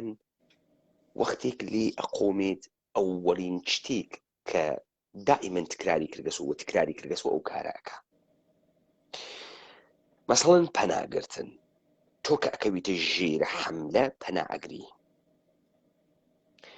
کەم پێشتێت کەسێک حملەی پێ بکرێ بەناو کوچ و کۆڵانە دەرچێ مەگەر بە شوێنە پەناگایەکە بگەڕێ. دروستە؟ من بەم نەتیجە گەیم ئەمەی کە لە سەعاتی 10-11 لیان ئەدات گەرەکیسی جەمعیەتەکە لە پەناگاکانە ئیدەیەکیان بێڵێتەوە. من هەروەکو وتم ئەمانە نێن بە شوێنە قەتڵە ئامە تەمامە شارە هەڵەبجە، ئەزان ئیدەیەکیان دەرەچێ یەک تێعداد کوشتیان گەرەکە 2000 3000 4000 5000 ئیتر ئەوەنیشە شۆڕ نەوێ کە جەمۆ نەکرێتەوە. نازانم تەوەجۆکەی بە قەوڵە کوردیەژە خەتەنە فەرزەنە لە بێخ بزانە ئەم بۆمبارانە ئەم ژێرزەمین چوونە گشتێژێ چوینە ژێرزەمین چوینە پەناگا کاورم مەجال پەیاناکە دەرچێت لە ژێرزەمینە زیندانی ئەوێت. ئەمە بۆ ئەژێرزەمین خزاندنە خەڵکی بوو کاکە بەختیار کە فکر ئەەکەیت و یانە؟ من فکرەکەمەوە بەشێکی ئەوڵان من لەم بێنا متعالیعاتێکم بوو لەسەر گازی شیمیایی بەتایبەت لەسەر ئەو دوو گازە کە لە هەڵەبجە ڕژیاگە یەکێکی گازی نەرڤ گاز یا گازی عاسابە ئەویشیان گازی خەردەن. ئیجا من بۆچی چوون متعالیای ئەو گازانم کرد بتم زانم ئەو کەسانم من دیومەن چنەوە گازێکیان بەرکۆت بوو کە ئاوا مەسەڵەن مجموعەیەکیان شیویا بوون مجموعەیەکیان استفراغیان نەکرد و ئیسحالیان نەگرت و نازانم ئەمسانە. نەرڤ گاز باسی ئەوەیە کرد کە ئەمە تەأسیر دانێ لەسەر هێزی ئینسانەکان، یعنی لەسەر ماسیلکەکان لەسەر مایچەکان تأثیر دانێ و ئینسانەکان لە پاخە، یعنی ناتوانە حرەکەت بکەن، یعنی حەزی سوکانڕاکە ناتوانن، مەجبورن هەر لەو شوێنە کە گازەکە لێ درێیاگە هەر لەوێ بمێنێتەوە. گازی خەردەل چیەکە؟ گازی خەردەل ئەی سووتنێ، یعنی حتا ئۆرگانی ناو بەدەنیش ئەسووتنێ. هەر ئەو ژنە کە من لە دیبێتە قەبلەکە باسم کرد گوتم دەموچاویم ئەدی کە قوڵی ئەکرد قوڵێک ئەتەقی دانەیەکتر دیسان لە لای قوڵەکە سەری دەرهێنا و ئەویش ئەتەقی، یعنی ئەتواوە، یعنی ئەسووتیا. ئەو گازە خەردەلە فرەتر ئەسووتنێ. ئیتر ئەگەر بچێتە ناو داخلی ئۆرگان شش و ڕیە و نازانم ئەو شتانە ئیتر ئەوە ئەبێ بە شتێکی کوشەندە. معمولاً ئەو کەسانە کە باسی هەڵەبجەیان کرد کامەران بوو وەک شتێ وتی براکەم ئەڕشیاوە و نازانم ئیسحال بوو معمولاً من مەشکوکم لەوە کە ئەوواڵ ئەمان گازی عسابی داگە لە هەڵەبجە بۆ ئەوە خەڵکەکە هەروە کە جەنابیش دەژی یا تۆپی داگە کە بۆ ئەوە دەرنەچن یا بچنە ناو ژێر زەویەکان. گازی ئاسابی وەشانگە کە خەڵکەکە نەتوانێت حرەکەت کات، دوایی گازی خەردەلیکی داگە بە ملیار هەدەفمەند بۆ ئەوە وەک جەنابدێژی ئەو تەعدادە کە مەدی نەزەریانە لەو شارە بیگرن بیکوژن. جا من منزل بۆوەسە کە گەیشتمەوەی کە من تەواشەم کردیم کەزنیان ماڵی خزمێکمان ماڵی ماماسکەندەر لە نزیکی ئەو شوێنە بوو، چون تەقەندا لە دەرگایان نەبوو. ڕام کرد بەرەو هەنا بچم بۆ لای کاکتاوە ئەوان ئەمزانی ئەوان لەوێن. یعنی من گەیشتمە وەسەتی مەدرسەیەک بوو لەوێ تراکتۆرێکی سووتیاک بوو کە من گەیشتمە لای تراکتۆرە سووتیاگە حدوداً بێژم 500 متر فاصلەی بوو لەگەڵ منە. هەواپەیمایەکی عێراقی هات، چونێمە هەواپەیمای ئێرانی و عێراقیە ناسین، سیخۆ ناسین، لەگەڵ فانتۆم فەرقیان هەست، ڕەنگیان فەرقیان هەست نازانم. بەڵێ کە هەواپەیماکە هات من چوومە ژێر تراکتۆرە سووتیاگەکە، ئەو دروست بۆمبێکیدا لەو شوێنە کە ماڵی کاکە نەزمی بوو کە مردمەکە لە ژێر زەویەکە بوون. من دیسان دوای هەواپەیماکە گەڕیام و وتم زانم ئەم بۆمبیە نەداگەن لە ماڵی خزمەکەمان، دیم دەقیق بۆمبەکەی دابوو لە ماڵی ماماسکەندەر منتها کەسی تیان نەبا بوو، ئەوان نەبوون لە ماڵ. دیسان بەڕاکردن چوومەسەوە بۆ منتەقەی عەنەب. ئیجا دەقیقاً کاکە بەختیارێ لە هۆنی سوالێک کە ببەخشنەوە جەمبەندیەکەتان بکەن ئێستا بە عەقڵی ئێستاتانەوە کە فکری پێەکەن بەم نەتیجە ئەگەن ئەو ئێعتقادێک کە گەر قەرار و بەحسیکەن بێژن تا من سوالێکی تر من بۆ نەتیجە کە ئەمانە عەمدی بووگە ئەمانە گەرەکیان بووگە ئەم جەنایەتە بەخۆڵکنن ئەمانە گەرەکیان بووگە تعدادێک نەکە ئیسە باسیەکەن 5,000 شاید فرەتر لەم شارە بکوژن و هەدەفمەندی بەڵام وەختی دییان کە ئەو تعدادەکە مەدی نەزەریانە نەکوژیاگەن هاتن لە طریقی ڕەسانە و فیلمبەرداری و سناریۆ دروستکردن و ئەمانە زلیان کرد بۆ ئەو هەدەفەکە مەنزوریان ئەمە خب ئەلبەتە نظری جەنابتە من بە نقطەیەک عەرزکەمە خزمەتت بزانە ئاغای لە هۆنی من لە دیبەیتەکانە ئاخێز و مەتنە کوردیم دانیاگەل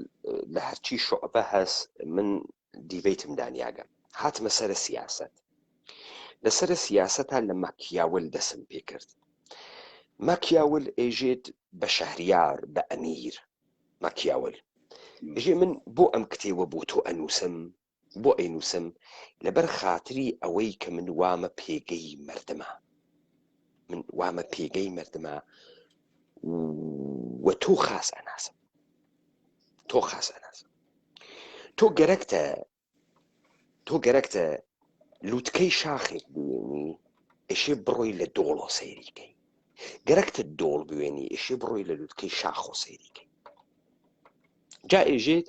وەختی گەرەکمە شەوانە دەست بکەم بە نووسین لیباسەکانی ڕۆژانەم دەرتێرم لیباسی فاخری شاهانە لەبەر ئەکەم و لە مەجلیسی گەورەکانە دانیش بۆ ئەم قسەمە کرد بزانە مهمە لە سەتحی کەلان خۆت بخەیتە جێگەی دەوڵەتە عێراق خۆت بخەیتە جێگەی دەوڵەتە ئێران خۆت بخەیتە جێگەی یاڵەتە متحدەی ئەمریکا تۆی شتێکی شت هەست بە ناوی ئەفکاری عمومی نە ئەوەی کە سەرفەن لێشی ئەترسی تۆ گەرەکتە مهندسی ئەفکار عمومی بکەی بەو ئیلتجا کە تۆ گەرەکتە ئەفکار عمومی بەو نەتیجە بگا کە تۆ گەرەکتە تۆژت کرد؟ ئۆکێ لەگرا مهم نییە چەند نەفەر ئەکوژێ لەگرا یەک چت مهمە شتێک بە ناوی کوشتنی شارێک و حملەی شیمیایی بە شارێکی سڤیل اتفاق بکەفێ من نکتەی ئەوڵە ئەمە خەیلی مهمە ئەساسە داستانەکە ئەمەسە وەلێ ئەمە خۆ ناکرێت و لە شارە چۆڵێکی بدەیت چون ئەمە تەبعاتی نییە تو ئشی فرمێسکیش لە دنیا بگری تا تعاتف و عاتفەیە ئەفکار عمومی جیهان ڕاکێشی بەرەو خۆت مەسەلەن خەڵکە ئێران بترسێ خەڵکە عێراق بترسێ لە ئیدامەی ئەم شەڕە بترسن بۆ ئەمە تو پێویست ناکە تەواوی مردمێ بکوژی پێویست ناکە بکوژی بەشێکی ئەکوژی مقدارە کەمێکی ئەکوژی هیچ پێویست ناکە گشتی بکوژی بزانە یاڵەتی متحدەی ئەمریکا 2 بۆمب فڕەداتە خوارۆ یاڵەتی متحدەی ئەمریکا 4 ژاپۆن ناکە تەنیا کشوەرێک کە لە ئۆقیانوسە ئارامە خوێنی لە ئەمریکا ڕژان ژاپۆنیەکان بوو دەوڵەتی یاڵەتی متحدەی ئەمریکا 4 ژاپۆنی نەکرد و ژاپۆن تەسلیم نەبوو ئاڵمانی شکستی خواردبێ یاڵەتی متحدەی ئەمریکا یەک چەکی دروست کرد بە ناوی بۆمبە نەوەوی یا هەستەیی بۆمبە ئەتۆم سوحال کە لە خۆت یاڵەتی متحدەی ئەمریکا بۆ بۆمبەکەی نەدا لە تۆکیۆ ملیۆن کوشتەیە کرد ملیۆن کوشتە یاڵەتی متحدەی ئەمریکا نەیگەرەکو لە تاریخا کەشوەرێکی مەحف کردوێتەوە جیهانی وا پێ ئێدارە ناکرێت بۆ هیروشیما و ناکازاکی انتخاب کرد بزانە ژاپۆن کشوەرێکی پڕجەمعیەتە و یەکسری مەجموعە جەزایری بە یەکۆلکی ئەگەن خاکێکی نییە ژاپۆن خاکێکی نییە ژاپۆن دەریا پڕەکاتەوە بە ماسە ئەم شارانە هیچێک نیەن کە 100,000 نەفەر جەمعیەتیانە هیروشیما و ناکازاکی شارهای 150,000 بۆ ئەمریکا ئەدا لە هیروشیما و ناکازاکی بۆ نادا لە توکیۆ چون یاڵەتە متحدەی ئەمریکا کاکە بەختیار نێشی گەرەکە مردمەکەی خۆشی هەڵسێتەوە هاتۆ خەریکی بنبڕە مردمێکەکەی بەڵکو ئختار ئەدا بە ژاپۆن هەروە کە ئەتوانم بەم لە هیروشیما و ناکازاکی 200,000 کوشتەم لێت گرت لە چرکەیەکە ئەتوانم میلیۆنت لێ بگرم، میلیۆنت لێ بگرم. بزانە من بۆ ئەم قسانە ئەەکەم شاهیدانێکی تر تێن دا ئەم دادگا مهمە کە سەتە ئاگاهی مردمە ئێمە بواتە سەرەوە تا تەحلیلەکان دروست دەربێت، تا شەهادەتەکە دروست دەربێت. بۆ کورد انتخابەکرێ سوالەکە ئەمەسە بۆ کورد هەڵەبژێری بۆ نایدەن لە ئەهواز، بۆ نایدەن لە بەسرە، بۆ نایدەن لە ئەم قەسڕ، بۆ کورد مردمێکی مزاحمە، کورد هویەتی قانونی نییە، کورد لەسەر زەمینی خۆیە کرێنشینە، کورد سوالکەرە، کورد بیشی کوژی بیشی وڕی نەخۆی لەسەر خۆی تێتە دەنگ، نە کەس لەسەری کورد تێتە دەنگ. وەلی تۆ ناتوانانی ئەو قەسر بکوژی، قاهرە تێتە دەنگ، تەوەجۆ بکە، لوبنان تێتە دەنگ، دەمشق تێتە دەنگ، ڕیاض تێتە دەنگ، ئەمان تێتە دەنگ، یەمەن تێتە دەنگ، سوودان تێتە دەنگ. کێ بۆ تۆ تێتە دەنگ؟ هیچ کەس. خۆتیش نایتە دەنگ. ئێمە مەجبوور بووین دوای 33 ساڵ ئێمە دادگادا بنین، ئێمە خەریکین دادگادان. باشە پێی کار پێمان من پرسیارێکم هەست بۆ هەڵەبجەیان انتخاب کرد. من نازانم بیسە شکێک بالاخره ئینسان شکە کات لەسەر شتێک. تاریخێکم گەڕاندەوە پەیوەندی هەڵەبجە لەگەڵ هەورامان و دژایەتی دەسەڵاتی هەڵەبجە وەختی خۆی لەگەڵ بابانەکان ئایا ئەمانە تەئسیرگوزار نەبووگن لە انتخابێک کە بڵێن نۆشیروان مستەفا کردیگە یا ڕابەرانی فاسدی نەخشەکیشی ئەم جەنایەتە کردیانە؟ بزانە کاکە بەختیار، من لە مەجلسە ئەمانە دانەنیشتگەم، ئەوەی بێژمی حەدس و گومانە ناڕۆمە سەرە حەدس و گومان. من وەختی نەزەر ئەدەم تەحلیلەکەم، مثڵەن ئێستا من تەحلیلێکم کرد لەمەی کە وتم ئەمانە نایەنگەرە کە تەمامە مردمە هەڵەبجە بکوژێن. ئۆکەی، بزانە وەختی نازانم شتێک ڕەبتی بە چیۆ هەست، بزانە کاکە ئەحمەد، کاکە مستەفا، کاکە کامەران، کاکە دانا، کاکە عەباس، تەواوی ئەو شوهودەی کە هات قسەی کرد باسی لە یاخیبوونێکی هەڵەبجەیش کرد. تەوەجۆکەی من نایژم ئەمە دروست دەسوێتە کە من تەکی دکتۆر لوقمانە کە قسەم کرد سوالم لێ کرد، وتی هەڵەبجە کانونە فراریەکان بوو ئەوانە، وتم کاکەجان سەدام حوسێن وەکو دوو چەقە نەیتوانی کۆی کاتۆ حاکمیەت دائیمەن منفەزێکی هەناسە کێشانی شتێڵی تۆ وانییە تێڵێ تۆ یە هەناسەیەکیش بکێشی وە قبوڵی کرد، وتی تەساهولی کرد، تەساهولیشی ئەکردوان نەبوو هەر تنتنێ بیگرێ. کاک بەختیار فرشتێک ئەتوانێت فاکتۆر بێت، فرشتێک ئەتوانێت عامل بێت، فرشتێک ئەتوانێت دەخیل بێت لەم کارە کە بۆ ئەو جێگە انتخابەکەن، بۆ ئەوە هەڵەبژێرن گەرەکیانە چی قەتعکەن. بزانە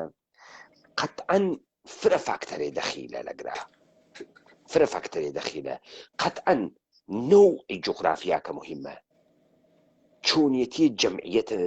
مردمەکە مهمە، لە کامە جەمعیەتن لە کین مهمە. ئەمانە ڕەچاو ئەکرێت کە جێگەی انتخابەکرێ. بەڵام من نە لە سەرکردایەتی ڕژیمە بەعەس بووگم، نە لە ئەوەی ئێران بووگم کە بۆ ئەگرایەنە هەڵبژاردگە و ناڕۆمە سەر ئەوە چون سەرمان تێرێتە ئێش. ئێمە لە یەکسری چێت ئەزانین و ئەو شتە بۆ ئێمە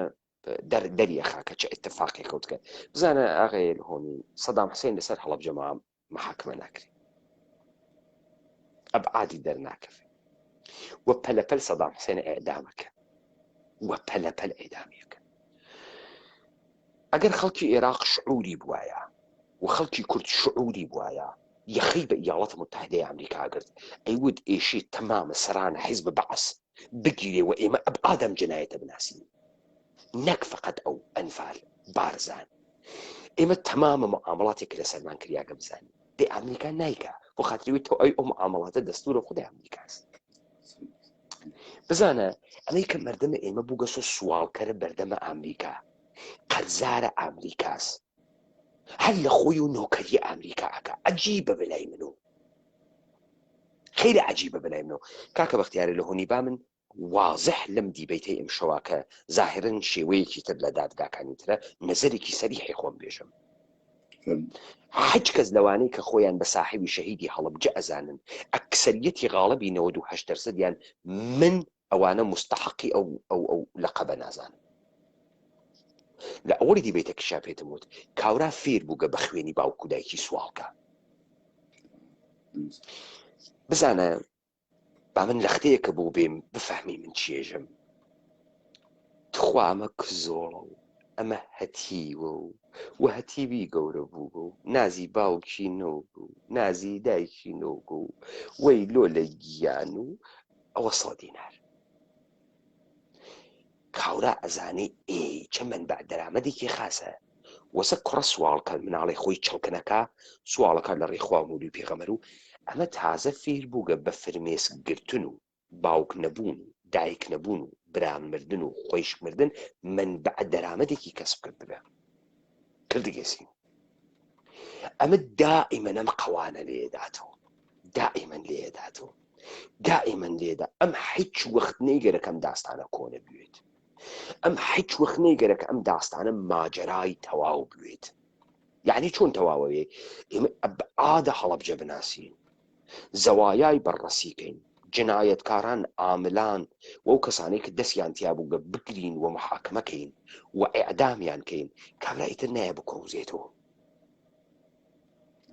بەڵکو ێشە کاورا وە شەحامەتۆ بێت تۆ ئەمەنی شەحامەت نەخولقیاگە هیچ بگەسۆ ناندانی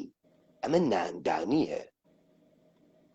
کاورا عادەتی خولی گرکەوە سوالکردن بزانە هادی هەمە ڕەشی قسەی قەشەنگێکی کرد وتی کاک پەیمان بە ناوی هەڵەبجە سواڵیان کرد هەڵەبجەیان کردە سوالکەر بێزیان کرد لە ناوە هەڵەبجە خەڵکی بزەبت هەڵەبجەیان سوالکەر کرد کێ هەر ئەوانەی کە ئیستا بگنۆ کۆمەڵی قوربانیان و هەیکە لە شەهیدان و دەم چەرمگ و دەم ڕاست و بۆ مەعاملەی سیاسی و بۆچی بۆ ئەمەی کە بیکەنە کواسەکەی عوسمان هەڵ دەکێنن وەلی فقط بۆ سوال نەبوو هیچی تر تەوەجۆ ئەمانە ساحیبی ئەو خوێنە نیەن و ساحیبی ئەو مشکلە نیە من ناندانیە دەی ئەگەر باوکی نەمردایە چی بکردایە کاکە کاورە 6 دانە حقوق ئەگرێ هەر دەفە و لە هەر کوێکە تێ ئەگیرێ پارەم نییە و دا پارەم بۆ کۆکەنەوە مەسەڵەن ئەمە کاکە بەختیاری کیمیاییە کا بەختیار وەڵا ماڵی نییە داتخوا بێ زەحمەت کا بەختیاریش خۆی کزۆڵەکە و سەری خاتە خوار و بڕاستی و ساڵە لێما قومیا و براکەم مرد و ئەو ساڵ یاڵڵا 50,000 گوڵ ڕیزانی بۆکەن بۆی جەمەکەن ئەمە ناندانی عەزیزەکەم ئەمە موسیبەت بەحسکردن نییە فرمێسکێکیش کە تێتە خوار بزانە کاکە بەختیار ئەژێ وە هەر تەرزێوە لەیل مەلاواونەوە دڵی سەنگە سەختمە تاواونەوە تۆ وەختی لێت قۆمیاگە و هەر تەرزی ئەتوانی بیلاوێنی تۆ و هەر ئەژێ ئینسانە سۆفی خواپەرست هەرکوێ ئەنوارێ خوا ئەوێنێ بە سەحرا و بنگەڕم سەحرا و تەبینۆم بە دەریا و بنگەڕم دەریا و تەبینۆم ئۆکەی ئینسانە عاشق ئینسانە سۆفی بە هەر کوێ بنوارڕە من تۆ ئەبێنم ئای لە هۆنی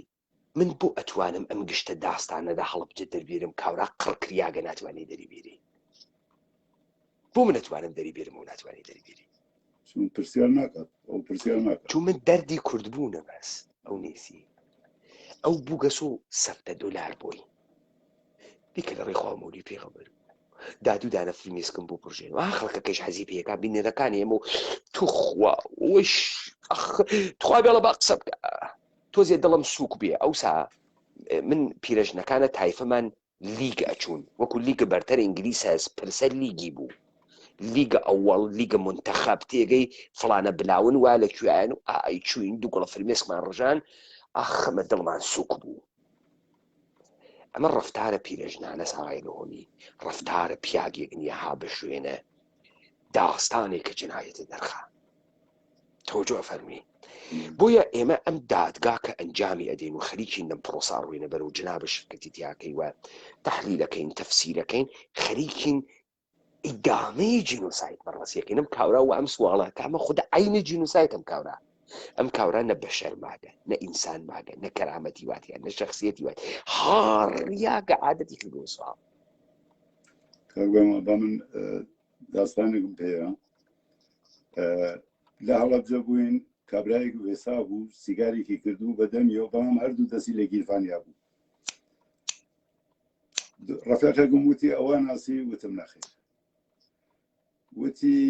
ئەوە لە شۆڕشی ئەیلول بڕنەوێکی نیا بە ژێر چناکەی خۆی و لە تەپڵی سەریۆ چووە دەر تعجب ناکەی ماگە وتم ناوەوە وتی بۆ وتم مطمئنم ئەمە گشتی ناوەکەی بۆشە چون هیچی نەپێگاگە بۆچی تعجب بکەم کە مەسەڵان غەدرە کردگە ئاغای لە هۆنی غەدرە کردگە زانی بۆ کاک وەختیار لە هۆنی نوختەی خەیلی مهمێکەوت ببەخشە نوختەی خەیلی مهمێکەوت وا لە بیرچاوە فەرید و نامدارم وتی مام جەلال ئەوە بوو بڕیاری ئەدا لە کوێت چۆریان کرد تا کوێ وتم ئەمە ڕەحبەرە سیاسی نییە ئەمە ئەحمەقێکە مشتی ئەحمەق وانە بەردەسیە دیارە شۆڕشەکەی نە کوردیە شۆڕشەکەی نە میلیە تا کاورای خەی پێ بگرێ بێژێ مەرتیکە تۆ چۆن ئەکێشێت و دواوە لە خاک ئەوەی وا ئەو فیشەکەیدا لەوێ دەرچوو شاید ئەقلی لەوێ قسە بکە مەلامچەی بارزانی لە پڕێکا چەکی نیازەویتی داینی ئەزانی چەند نەفەر خۆدکوشیان کرد ئامارەکەی نادەنە دەرەوە شۆڕشی ئەیلولە و لولە و حتا بڵێ لولە ئەو قژە لولە یا لول نییە شۆڕشی ئەیلولە بزانە کاک بەختیار ئەو لەختە وتە بیهێڵە و ڕازەکەی ئێمە ئەقڵمان نیە پرسیار ناکەین ڕازەکەی ئێمە سوال ناکەین دروستە بە نۆعی فەرمایشەکەی جنابە دروستە وڵێ بە نۆعێ ئەو پیاگە فرێکیان ئەو فیشەکیانەدا لەوێ دەرچوو کەس بەحسی نەکرد کاک پەیمان یەک مەسەلە کە لەم ڕەوایەتانە کە تایسە کریاگە باز نەکریاگە ئەویش هەر ڕەوایەتی کریاگە ڕەوایەتە ئاشکراکان ئەوانن کە بینراون بەڵام ئەو جێنایەتە کە لەسەر خاکی هەڵەبجەکریا خاکی فاسد بووگە ئاوی مەسموم بووگە لە هەموو ساڵێک لەم بەرزە لە تەریق مێوەجات سەیفیجات لەبەنیات گۆشت و سایری کەرزەکانتر ئەم سەما ئەم ژەحرە دیسان باستۆلی دەبێتەوە و دیسان دەچێتەوە ناو وجودی ئینسانەکانی هەڵەبجە و نەخۆشی سەرەتان وە خۆیان هەڵێن کەمەندامی نازانم ئەو بابەتانە تایسە ئەوان ئەترازێک گیان کردگە بەم حکوومەتە بڵێن ئەرێ تایسە ئێوە هاتکن تێستێک بکەن لەم خاکە لەم ئاوە نازانم ئەم شتانە مردمی هەڵەبجە وەک شتێ ئیسا هاتکنە سەر جێگەی خۆیان و ماڵەکەن و نازانم دانیشتن و هیچ وەکشتن مشکلەیەکی ئەویانە نییە من گەرەک نییە مردمی هەڵەبجە بتەرسێنم بەڵام کاتاسترۆفە دێوێک لەژێر ئەو عەرزە نووسووە کە بەم زوانە لە ملی ئەو خەڵکە نابێتە دەنووسە ئەڵبەتە من دیسانەوە کاک بەختیار من چون سەواد و تەخەسوسیم لەم زەمینە نییە ئەزانم کە مەوادە ڕادیۆکتیڤ سەدان ساڵ ئەمێنێتەوە ئەمە ئەزانم ئەوە لە ئازمایشەکانە جەزیرەی مارشاڵە یاڵەت متحدەی ئەمریکا من نازانم مەوادە شیمیاییش ئاوە ئەمێنێت و یانە ئەزانی چۆن ناغێ لە هۆنی ئەوەی کە بۆ من مهمە من گەرەکمە بزانم یە ئینسانێک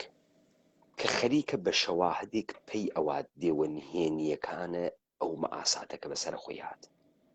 و متەقاعبە ئەوە بەسەر زەمینی هات بزانە ئەمڕۆ ئینسانە هەڵەبجە نەک سمبولە ڕۆڵی قارەمان نییە بەڵکە سمبولە سوالکەریە نەک سەری پێبەرزۆ ناکەینەوە سەری پێدا ئەخەین نەک مەشایە ئێمەم دادگامانە بۆردایڕێەوە مەشایە ئێمە ئیستە دراسەی دادگاکانەوانمان کردەوە بزانە من باوەڕ ناکەم لە ناوە قەومێکە 20 نەفەر پیان نێتە دەرەوە چه اتفاقێک کەوتگە لە هەڵەبجە 20 نەفەر پیانە لەسەرم بەسەر ناتە دەرەوە کاک بەختیار کابرا لە خۆی و بووگەسۆ ساحێبت تایتڵ بە هەڵەبجەوە. یعنی چی؟ کابرا چووگە لە مەجمع یادە هەڵەبجە لە لوبنان قسەی کردگە. ئەمە ئەسم بووگەسۆ شۆهرەت بووگەسۆ تایتڵ بووی خۆی ئەگرێ مەقەکە قسە ناکە. تۆ کێی؟ وەڵا من نوێنەرە قوربانیان هەڵەبجە. ئافرم ئەمە کەی؟ کە تەماشاکە ئێمە خەریکین ئێمە خۆمان ئێشی خۆمان دەرگیرکەین یا قبوڵیکەین نابود بووگین مشتی فاسدین و بێجگە لە سوال بزانە ئینسانی کە سوالەکە خۆشی ئەزانێ ئەنگەڵێکە هەچێکی تر نییە. سوالکەری خۆی ئەزانێ ئەنگەڵێکە. بیشی کوژی نەیشی کوژی مهم نییە خۆشی ئەزانێت. وەلێ ئەوەی کە خۆی قالۆنچەیەکە مهم نییە. مهم ئەوەسە ئەو تۆ وە پیاگ ئەوێنێت تۆ بۆ ئیسباتی ئینسانیەتە خۆت ئێشە چەپەڵێکی واتە بێت تا سوال بکەوە تۆ بیدێتی تەوەجو ئەەکەی وە خۆی ئەم ڕۆڵێ یا ئێمە قبوڵەکەین قالۆنچەین یا قبوڵەکەین ئینسانی یا قبوڵەکەین مەردین یا قبوڵەکەین نامەردین. ئاغا تەکلیفمان ڕۆشن بوویتەوە ئەم وەزعە وا ئیدامە پەیان ناکات. ئیشی ئێمە تەکلیف خۆمان مشەخصکەینەوە. ناوێت تۆ لە هەرجێگەیەکە بە نەفعتە فکرکەی ئەم مردمی جەهانە ئەحمەقە. بزانە ئەگەر من منفعەتێکم تیاوایە بە شوێنە شۆهرەت بگەڕیایمە مەشیای ئیستە فرمێسکم لە خەڵکی بگرتایە تا خۆمی پێ بەناو بانکەم. بەڕاستی و هەڵبجە و هیچی بۆ نەکریاگە و خستەخانەی نیە و سەیدەریەی نیە و جادەی شۆستەی نیە و بەڕاستی هەڵبجە نایت کڵاپی نیە و بەڕاستی هەڵبجە شاپینگ سنتەر مۆڵی نیە و بەڕاستی هەڵبجە خزمەتگوزاری نیە و کارەبای 24 ساعەتەی نیە و بەڕاستی هەڵبجە و خەڵکەکەی سەرتاپای زێڕ نیە و توالەتەکەی زێڕ نیە و بەڕاستی هەڵبجە خەڵکەکەی وڵمە گۆشت ناخوا وەسیقە بگاتە پێشەیە. مەشیان قسانمە بکردە و حەزی پێ بکا کاور ئەو بەڕاستی و ڕازەکەی و خەی و چ خۆشە و من ئەم کارە ناکەم. من یخەی کاوراگرم مێژن بێ پیاگووە نسبەت بە خوێنەکەی دایک و باوکت نسبەت بە ڕەنجەکەی خۆت بە شەروە ئەحترامی بۆ دانێ ئەحترام بۆ زەجرەی کە کێشا بدە بووگە بێجگە لە دادە کەژاڵ کەس نەیوت من لە برنج و کوولەکە قینم تێ نەخورە بابە تو لە زندگی تا بەچی ورد بوویت و هەیە هەوار ڕاستە ئەو زمانی عشایری ئاغەشەر خۆ ناوت بیستووە. بەڵاغێ ئاغەشەر کەسێک بوو کە خۆی ڕژیمی شای دادگایی کرد حکمیدا خۆکی ئیجرای کردەوە بوو سەرنجزاویەی کوشت کە هاتبوو سەرزەمینی داگیر کرد بوو. دەبەڵام خەڵکی هەڵەبجە بە قەولی جەنابەت ئەبوایە ئەم دادگا لە هەڵەبجە بکریایە. ئەم دادگا نەتیجەیەکی بگرتایە و حکمی سوال کە بۆ نەکریا تا من جواب بۆ ئەزانین لەم قسانەیەشی بۆ بچوو بڕۆین تام پێت بێژم وەختەیەژی جێنۆساید بەردەوامە چه شەکلیە. ئەمانە لە شەوکەت و لە مەردانەگیە لە کەبکەبە و ماڵە خۆیانە لە سفرەی ڕەنگینیانە یەهو فڕەگریانە ئێران لە ئوردوگا تاقیر کریان فێرە دزی بوون حقارەتیان بەسەرەوە هات بە جیرە نانیان پێدان دەستیان فڕەدا هەوا نان بگرن وردە ئەحساسیان کرد نسبەت بە ئێران خار و خەفیفن بەزنە و ئێران قوتووە کونسرویشیان پێدا ڕەحمە لە دایک و باوکی وی چ خاسن نایزانە ئێران خۆی وایە بیان کردگە. تەوەجۆ بکە ئەمە پرۆسسێکاچی ناگەهان شەڕ خەریج دەست پێەکە ناگەهانم خەڵکە گەرەکی بێت و ناوێم خەڵکە هەڵسێ تۆزی خیلەتی شتیاپەیە بێ شەڕێ جنایەتکاران لە هەڵەبجەوە کانونی خەنە هەڵەبجە هەر ئەدەنە من لەسەر ئەم مردمە تا سوالکە ڕیش بووگەنن ڕیش چڵکنن ڕیشیان هاورد و تەوەجۆکەی خارن خەفیفن سوالکەرن ئەیوەنە ئەو کانونە لەبەرەوەی ئەم خەڵکە دەنگ دەرنێرێ بعد هەر ئەدەنە من لە سەریان لە ژێرۆش $50 $10 $20 پیانەدەن فێرە سوال بوون. جینۆسایدەکە ئەمەسەوە ئەم هەڵەبجەی خۆت قاندگە ئەمە مەحسووری ئەوەسە کاکە ئەزیزم اتفاقێک لەم دادگایشی بکەوێ ئەمەسە خەڵکەکە بواتەوە سەرە ڕیفۆرمەت کارخانە بیواتۆ سەرە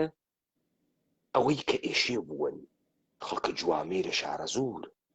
ئێشی بڕۆنەوە سەرە ئەوە ئەم خوە بە درێژایی 33 ساڵ دوای ئەو اتفاقە هاڕیاگەم خۆ گۆڕیاگا غەیرۆنی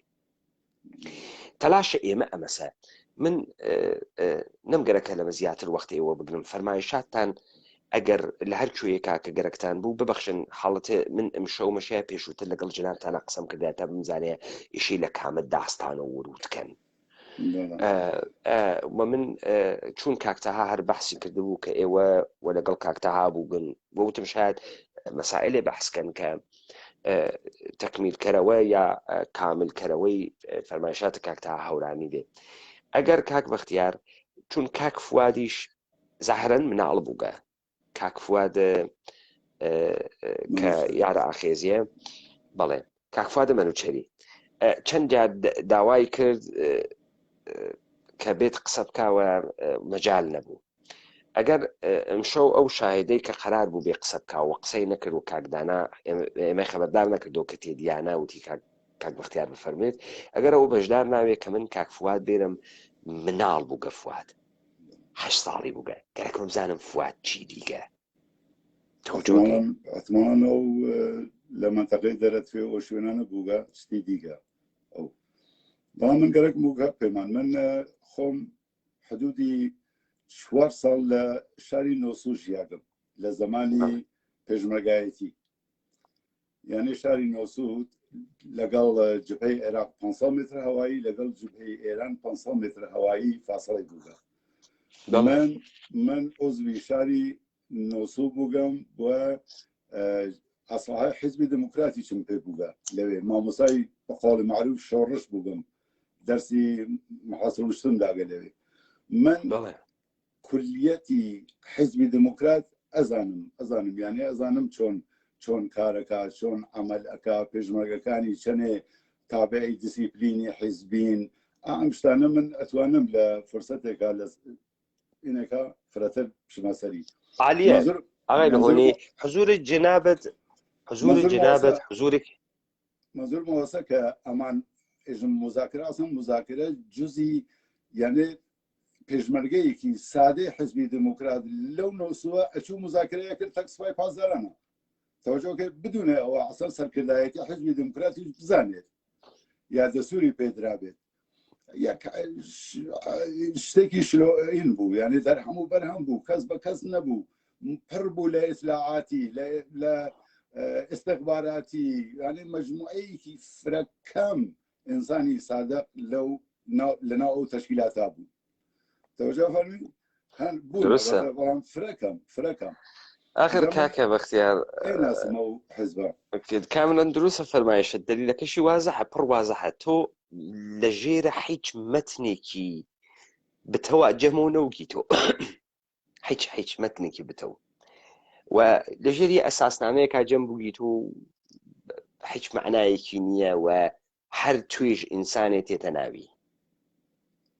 تەوەجۆکە ئەمە جێگەی تەحلیلی هەست من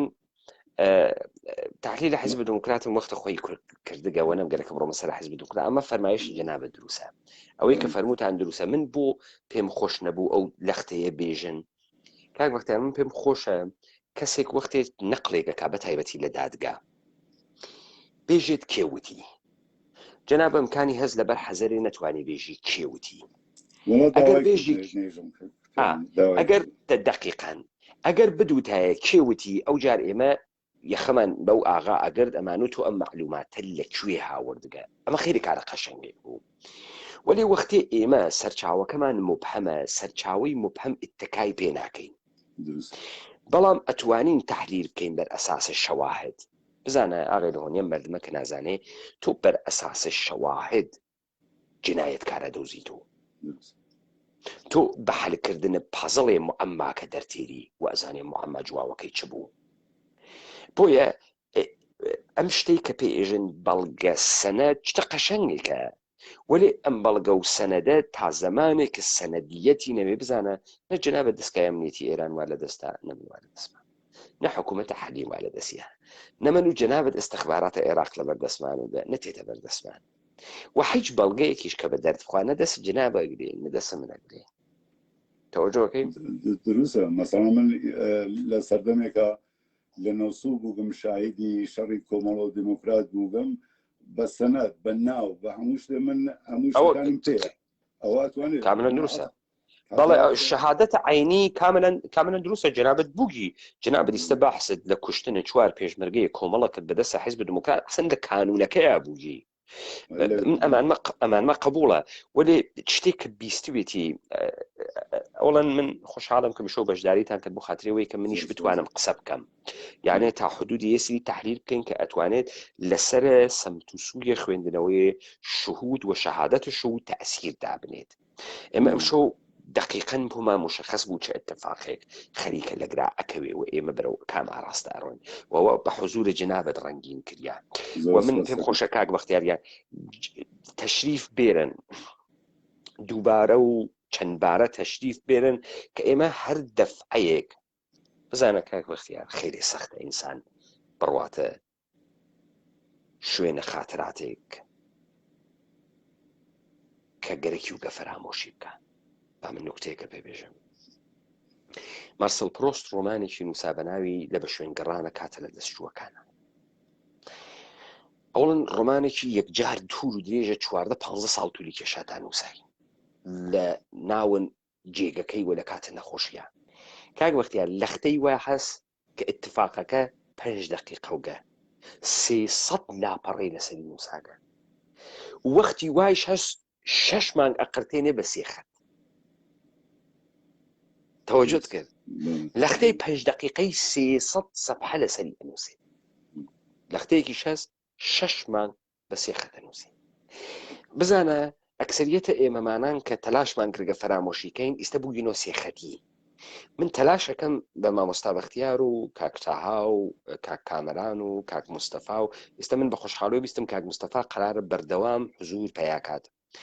هەر دەفعە و لە گۆشەیە کۆتێت مەسەڵە من دوێکەتەکی دادەکەژاڵە قسەم نەکردو هەماهەنگیم نەکردو لە پێشۆ بزانم چی هێژێت فەقیرە کەوتە ناو ئامادەگی نەبوو کە لەو زەوایا بیوێنێت معمولەن تو شتێکێژی خەڵک حەزی پێەکە تا ئیستا ئەوی داوا لە هەڵەبجە کریاگە مەسە بێژە و چاوم پێ کەوت و جنازەکە کەوت و ئەم ئەڕشیاوە ئەو کەوت و ئەمە شتێک وگە کە داوا کریاگە مەرغوب بووکە وەلێ من ناگەهان لە لەختێکا کە ئەو بەحسی کرد برنج و کوورەکەکەم گرت نەهارە ئاخرم گرت ئەگەر من پێشووتر تەکە دادەکەژاڵە 5 سەعات قسەم بکردایە دادەکەژاڵ بە یەک دنیا خاترەی ترەوە هات وردبینانەتر ئاهات بۆیە ئێمە بەردەوامیەکەیم و جنابیشت هەر دەف ئەو لەختەیەک تێتە بەرەوە بۆتە من پرسیارێک مەز لە خەڵکی هەڵەبجە ئەویش ئەوەیە بۆ پرۆسەی دۆزینەوەی مناڵە ونبووەکان تەحتیل کردیا بۆ نەما بۆ درێژەی پێ نادەن لەبەر چی لەسەر چی فەرمی کاک پەیمان حەزەکەم ئەوان بێن وەڵام بدەنەوە بزانین بۆچی وای لێ هات عالیە عالیاغێ لە هۆنی مەمنون کاک پەیمان شەوتان شاد خەستە بووی مەمنونم نەخێر خواهشەکەم اتفاقا من فرە پێم خۆشە کە ئینسانەکان بە نگاه جوورا و جۆر و حزور پەیاکەن من ئمشەو بوومە بەعاسە پەرشی و بڵاوی زەهنەیەوە بەڵام سعیم کرد کە ئێمە لە دیالۆگی کاکە لە بینە خۆمان جاری ئەکەین شهودە ئایەندە و مردمێک کە خەریکن حکم ئەدەن و نەتیجەگیری ئەکەن قەشەنگ زەلالەوە بوێتەوە وەکو تەنزیمکردنە فۆکۆسم میکرۆسکۆپێک هەست زەڕەبینێک هەست کە شەفافیەتەکە دەرەخا ئاوا کاورا بتوانێت وازحتر قەزایە بوێنێتەوە و ئەمە بە حوزور ئێوە نەوایە ممکن نەبوو و دەستان خۆش بێت شەوتان شاد من ئەشە خۆم بچمە دەرەوە نەخێر من ئەتوانم کە کلیکێ بکەم لەسەری کاکە دریس فەرموون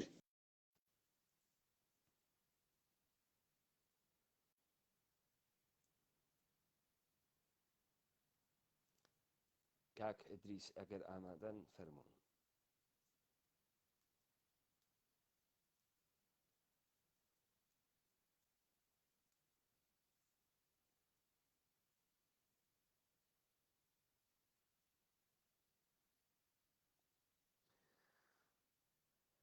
من ئەم کوشتێ دووبارە دەنگم کەس بوو گەسەوە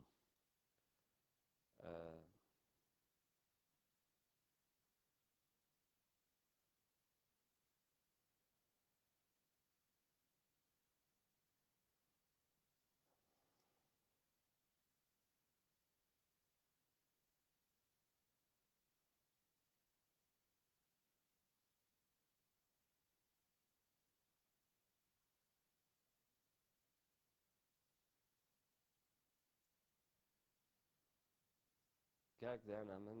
کاک ئەدریس نابینم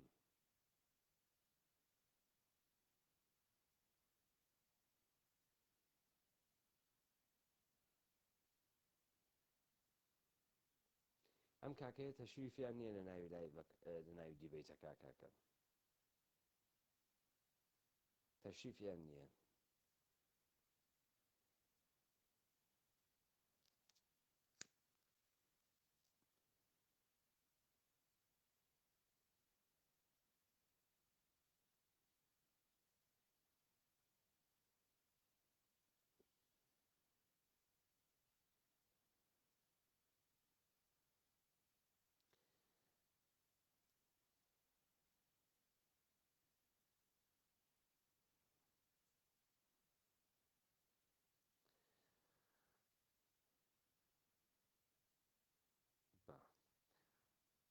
کاک فواد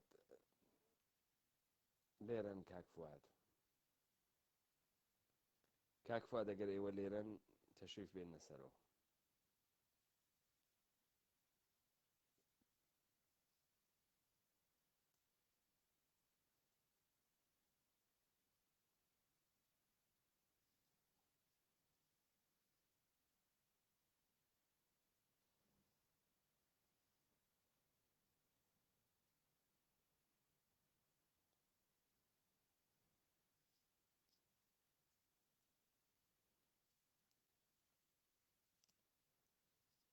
کاک فواد جواب نەبوو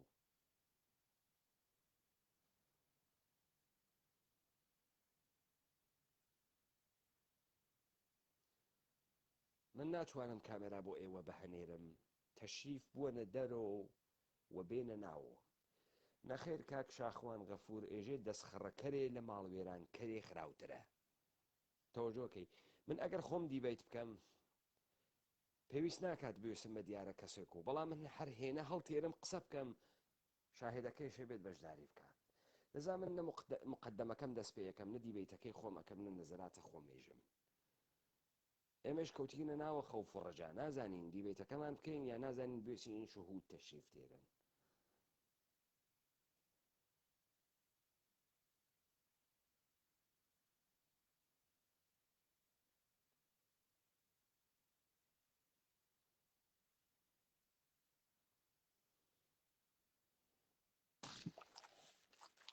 سلام کاک پێمان ماندوو نەبێ کاک فواد شەو دووەخێر وە کوشتێ لە گەنجێگەیەک جەنابەتمان کرد ئەگەر زانی شەرایەتە ناموناسبە هەر سێ چوار جار ناردم بۆ کاک پێمان نازانم بۆ نعادەت دوو جار ڕۆژمە دەرەوە هاتوومەوە سێ چوار جار وەکو هێناڵێ سعیم کرد بینێرم هەر ناردم بەڵام ناهات بۆت دەیلەکەی نازانم تەدام ئاخر جارە نامهم نییە من منزورم شرایەتێکە کە وایتە دەرەوە و سوئدە و سەرماس و ئەگەر زانی کە وایتە سەرکارا با من ناتوانم قسە بکەم وا بزانم بەس ئەم شەو لەوانەیە بتوانم قسە بکەم لەسەر کارم کارێکم تەواو بوو فەرموو با کاتەکە نەگرین دەی کاک فواد ئێوە فەرموو شتێک سری فەرمایشاتان بوو بێژن ئەوڵە خۆتان بناسیێنن بعد بێژن کەی بووگن لەکوێ بووگن و بەردەوام بن فەرموو بەڵێ من ناوم فواد ئەحمەدی خەڵکی هۆرامانم لە شۆشمێ ئەو کاتەکە ئەو بەسەرهات هات بۆ هەڵەبجە من 8 ساڵم بوو ئێمە لە دەرەتفێ بووین هەمووی بنەماڵەمان لە دەرەتفێ بوون لە ناو حیزبی دیموکرات لەوێ بوون هەموو لە دەست حیزبی دیموکرات بوو پێش 3 ڕۆژ پێشی میایەکە ئێمە وتیانە بێ بڕۆن بۆ ئەوە مەزانی کە ئەمە بڕۆن بۆ هەڵەبجە ئەوە زانم کە خەڵکەکە حەزی ناکرد بڕوا چون خەڵکەکە بەبەزەوە کە جێگە و ڕێگەی نەبوو لە هەڵەبجە یعنی کەس پێوا بڕا بۆ هەڵەبجە چی بکە کەس جێگە و ڕێگەنم بە هەر حاڵێ مە چوون بۆ هەڵەبجە لە هەڵەبجە من زۆر شتم لەبیر نییە ئەوەی کە خۆم لە بیرمە باسی یەکەم ئەوەی بیستمە قەت باسی ناکەم بەڵێ ئەوەی کە خۆت بینی کتە وەکو ئەوەی مناڵێکی 8 ساڵان بەڵێ ئێمە لە ژێر ئەمە زەمینێک کەی بوون چوونە هەڵەبجە 3 ڕۆژ بەر لە ڕۆژە 16 من کاتە یەک ڕۆژی 13 دقیقاً بۆ یەژم کاکمە من یەک تاریخم لەبیر نییە ساعتی عالیەتی تۆ مناڵ بووگی لەبیرم نییە دروستە کە تاریخە لەبیر نییە بەڵێ ئەوەی دەزانم کە 3 ڕۆژ بەر لە شیمیایەکەمە چوون بۆ هەڵەبجە لە هەڵەبجە ئێمە لە ژێرزەمینێکی لە ژێرزەمینێک ئێمەیان بردە ژێرزەمینێک ژێرزەمینی حاجی ئۆلە بوو ئابزانم شتی ئاوە ئێمە بابدان 150 کەس لەو ژێرزەمینە بووین ڕۆژی حملەکە ئەوەی پێش ئەو دوو ڕۆژە من لەوێ بووم ئەو دوو ڕۆژە لە هەڵەبجە فرێکتم لەبیر نییە هیچ بەس ئەو ڕۆژە کە بمبەکە لێدا کە ژێرزەمینەکە ئێمە کە ئەوەڵین بوم بوو ئاخرین بوم بوو نازانم کە لێدا ژێرزەمینی ئێمە هەمووی بوو بە دووکەڵ ینی هینەکان ئاگری کرد سیمەکان ئەوەی سیم بوو ئاگری کرد بەحالمە لەو هەمووی ئەوەنە کە لەو ناوژێرزەمینەوە هەمووی پەشۆکان هەمووی پەشۆکان ئێمە کە خۆمان 13 نەفەر بووین حەوت مناڵی بچکۆلە کە من 8 ساڵیان بووم دوو دانە لە من گەورەتر ما بەقی هەمووی مناڵە وتە لەوێ گم بووین بەها چۆن یەکترمان دۆزیەوە ئێمە کە ڕۆشتی لەو ژێرزەمینە بەرەو دەشتێک ڕۆشتین ئەوەم لەبیرە گەیشتن بە حەمامێک دایکم وتی بڕۆن خۆتان بەنە بەر ئاو ئێمە بەو سەرما هەمومان خۆمان بەردا بەر ئاوی ئەو حەمامە خۆمان تەڕ کرد ئەوەی تەڕ بوو دەسماڵ شتمان پێ بوو دەسماڵمان تەڕ کرد و لەگەڵ خۆمان بردمان بە هەر حاڵ کاک عەباس کە باسی کرد ئەو تایمە و ئەو وەختانە کە کاک عەباس باسیە کرد وازانم زۆر جاڵب بوو وازانم کاک عەباس من و کاک عەباس بە یەک ڕێگەوە ڕۆشتون کە ڕۆشتینەتە عەنە بوو ئەو ئەتفاقە کەوتووە کاکمان ئەوانە هەموو باسییان کرد من باسی ناکەم باسی یەک شتەکەم باسی زۆر باس کرا کە وتیان خەڵک مناڵی خۆی دایکی خۆی باوکی خۆی بەجێ هێشتووە بە کورتی باسیەکەم بۆ من ئەو کاتە دایکم مناڵێک بە کۆڵیە بوو مناڵێک بە باوشوە من و خۆشکەکێشم بەدەستیەوە ینی ئاوا بوو ئاوا ئەڕۆشت بۆیە تا ئەنە بکە ئەڕۆی لەوانە ئیسە 2 ساعت بێ لەوانە بە 5 ساعت بێ بڕۆی ئەوەی مناڵ برا بچکۆلەکەم کە لە باوشی دایکم بوو مرد یانی دایکم ئەوت مردووە ئەوە کانتروان نەمردووە بیهێنا ئەوت تاکە مردووە ئەمە مناڵم مردووە بەڵام هیچ مردوو بوو ئێوت نایتوانم تەوانی فیزیکیشم نییە هەڵیگەرم ئەمە خەڵکەکە بە دایکتی ئەوت هەر خۆمان مەسەن باوام ئێوت پورم ئێوت خاڵێکی هینم بوو ئێوت نە بیهێنا دایکم ئەوت مردگە بەڵێ بەڵێ جالبەکە یا ئەوان خۆیان مەشغوڵ بووگن یا ئەوانیش نەیانتوانیگەکە مناڵ ئەوانیش هەر کەسە یەژم حوت مناڵی چکۆلە بە کۆڵەوە بوو دوو پیرەژنمان پیرەمردێک و پیرەژنێک دوو دانەژن ئێمە هەمووی مناڵ ئەم لا ئۆلاشمان تەماشاکەن کاکمان ئەومێ کە یەک گروپ بووین ئەو گروپە کە ئێمە مناڵ بووین گشتی ژن و مناڵ بوو بۆ ئەوەی ئەوە گەنج بوو ئەوە توانایی بوو باری قورس نەبوو زووتر دەرچوو بوو ئێمە ئەوانە بوون کە جێ ئەماین ینی کەم یەواشتر ڕێمانەکرد ئەوانەی کە فرستر بوون و گەنجتر بوون و باریان کەمتر بوو دەرچوو بوون بەس ئێمە لە یەک ڕەدیفا ئەو خەڵکە ئەگەر بوون ئەگەر 100 نەفەر 200 نەفەر نازانم چەند نەفەر بوون گشتی تقریبا ئەو حاڵەتەمانە بوو یا مناڵی زۆرمان پێ بوو یا مناڵیان بە کۆڵەوە بوو ئاوا بوو بۆی یەواش دەچوین وا حاصل دایکم وتی من ئەم مناڵە دانێ داینا مناڵەکە ئاوا کەفی کرد بوو کەفیەدا و چاوی چوو بەس مناڵەکە مرد بوو ئەم مناڵە بچکۆلە لە بیرمە کەس شیوەنی ناکرد یاکی نەفەر نەئەگریا لە ئێمە خۆمان ئەو 12 نەفەرە ئیسە بیریەکەمەوە بۆ یا ئەو خەڵکە بۆ مناڵی خۆی فڕەداوە کاکەمان بۆ ئەوەی کەس بیری ناکرد کە دایکم عەزاب وجدانی نەبوو ئەو دەقە بۆ ئەوەی ئەیزانی ئەم مناڵە بە متراژ مەرگە مناڵەکە دانێ 200 متر لەوانەیە من بمرم 200 مترتر خۆی ئەمرێ بۆ ئەوەی وا بیرەکەمەوە کە عەزاب وجدانی ئەوەی نەبوو کە مناڵەکە بۆ بەجێ هێشکە چون ئەیزانی خۆچی ئەمرێ ئومیدێک بە زیندەبوون نەبوو کەس ئومیدی نەبوو بە ئێمە زۆر بێتاقەت بوون لەناو گشتیان من لە هەمویان ژوژەڵەتر بووم یعنی ئەمتوانی شیمیایەکە کەمتر منی گرت بوو وەڵحاسڵ مناڵەمان خاڵێکم بوو ئەو کوێر ببوو ینی باشی نایبینی وتی دانیش وتی من تا مناڵە نەیەری تۆ من نایە وەڵحا مناڵەی هەڵگرت ڕۆشتین لە عەنەب شەو خەوتین لە ماڵێک با بێژم کاکمان من ئێمە تاوەمەکەم کەسم نەبینی بمرێ شەو کە لە عەنەب خەفتی بەیانی کە ناستین لە خەو ئێمە چوونە ناو ماڵێک دەرگای ماڵێکمانشکان چوو لەوێ خەوتی بەیانی نەهەڵساینەوە کە نهاتینە دە لە عەنەب ئاوا ڕێمانە کرد یاکموتی ئێمە یەکێ مرگە کە هاتینە بەرەو ناو دەشتەکە و لای ئەو حەوزەکەی عەنەب بوو تا چاوەکاوی ئەوەی لە دەرەوە خۆت بوو کاکەمان هەمووی مردبوو ئەوانەی کە لە دەرەوە خۆت بوون هەر کەس خۆت نیوەیان بە خەوان مردبوون بۆ ئەوەی من پێم وایە بە شەو شیمیایی لێداوە یعنی بە شەویش لێداوە بۆ ئەوەی کە من هاتمە بەرەوە لە بیرم تێ وتم ئێژی بەفر باریوە شتێکی سپی لە زەوی بوو زۆر کەم ڕەنگە ئاواکو ئاردێکی سپی یەکوتینەوە شیمیایە ئەوانەی لە دەرەوە خۆتون هەمویان مرد کرد وەڵحاسڵ ئێمە چووینە ناو لە پێ یارمەتیم بە ئەو لای عەنەب جلەیلە شتێکی ئاوا مزگەوتێکی ئێمە سێ شەو و سێ ڕۆژ لەو مزگەوتە بووین لەو مزگەوتە بووین تەبیعەتەن ئالوودەن بە شیمیایی یعنی شیمیایی شیمیایی کریاگین ئێمە لە مناڵەکەیش کە تا عەنەب برتان مردبوو وەلی بردوومانە لەگەڵمانە مناڵەکە هەراوە هەر بە مردگی هەر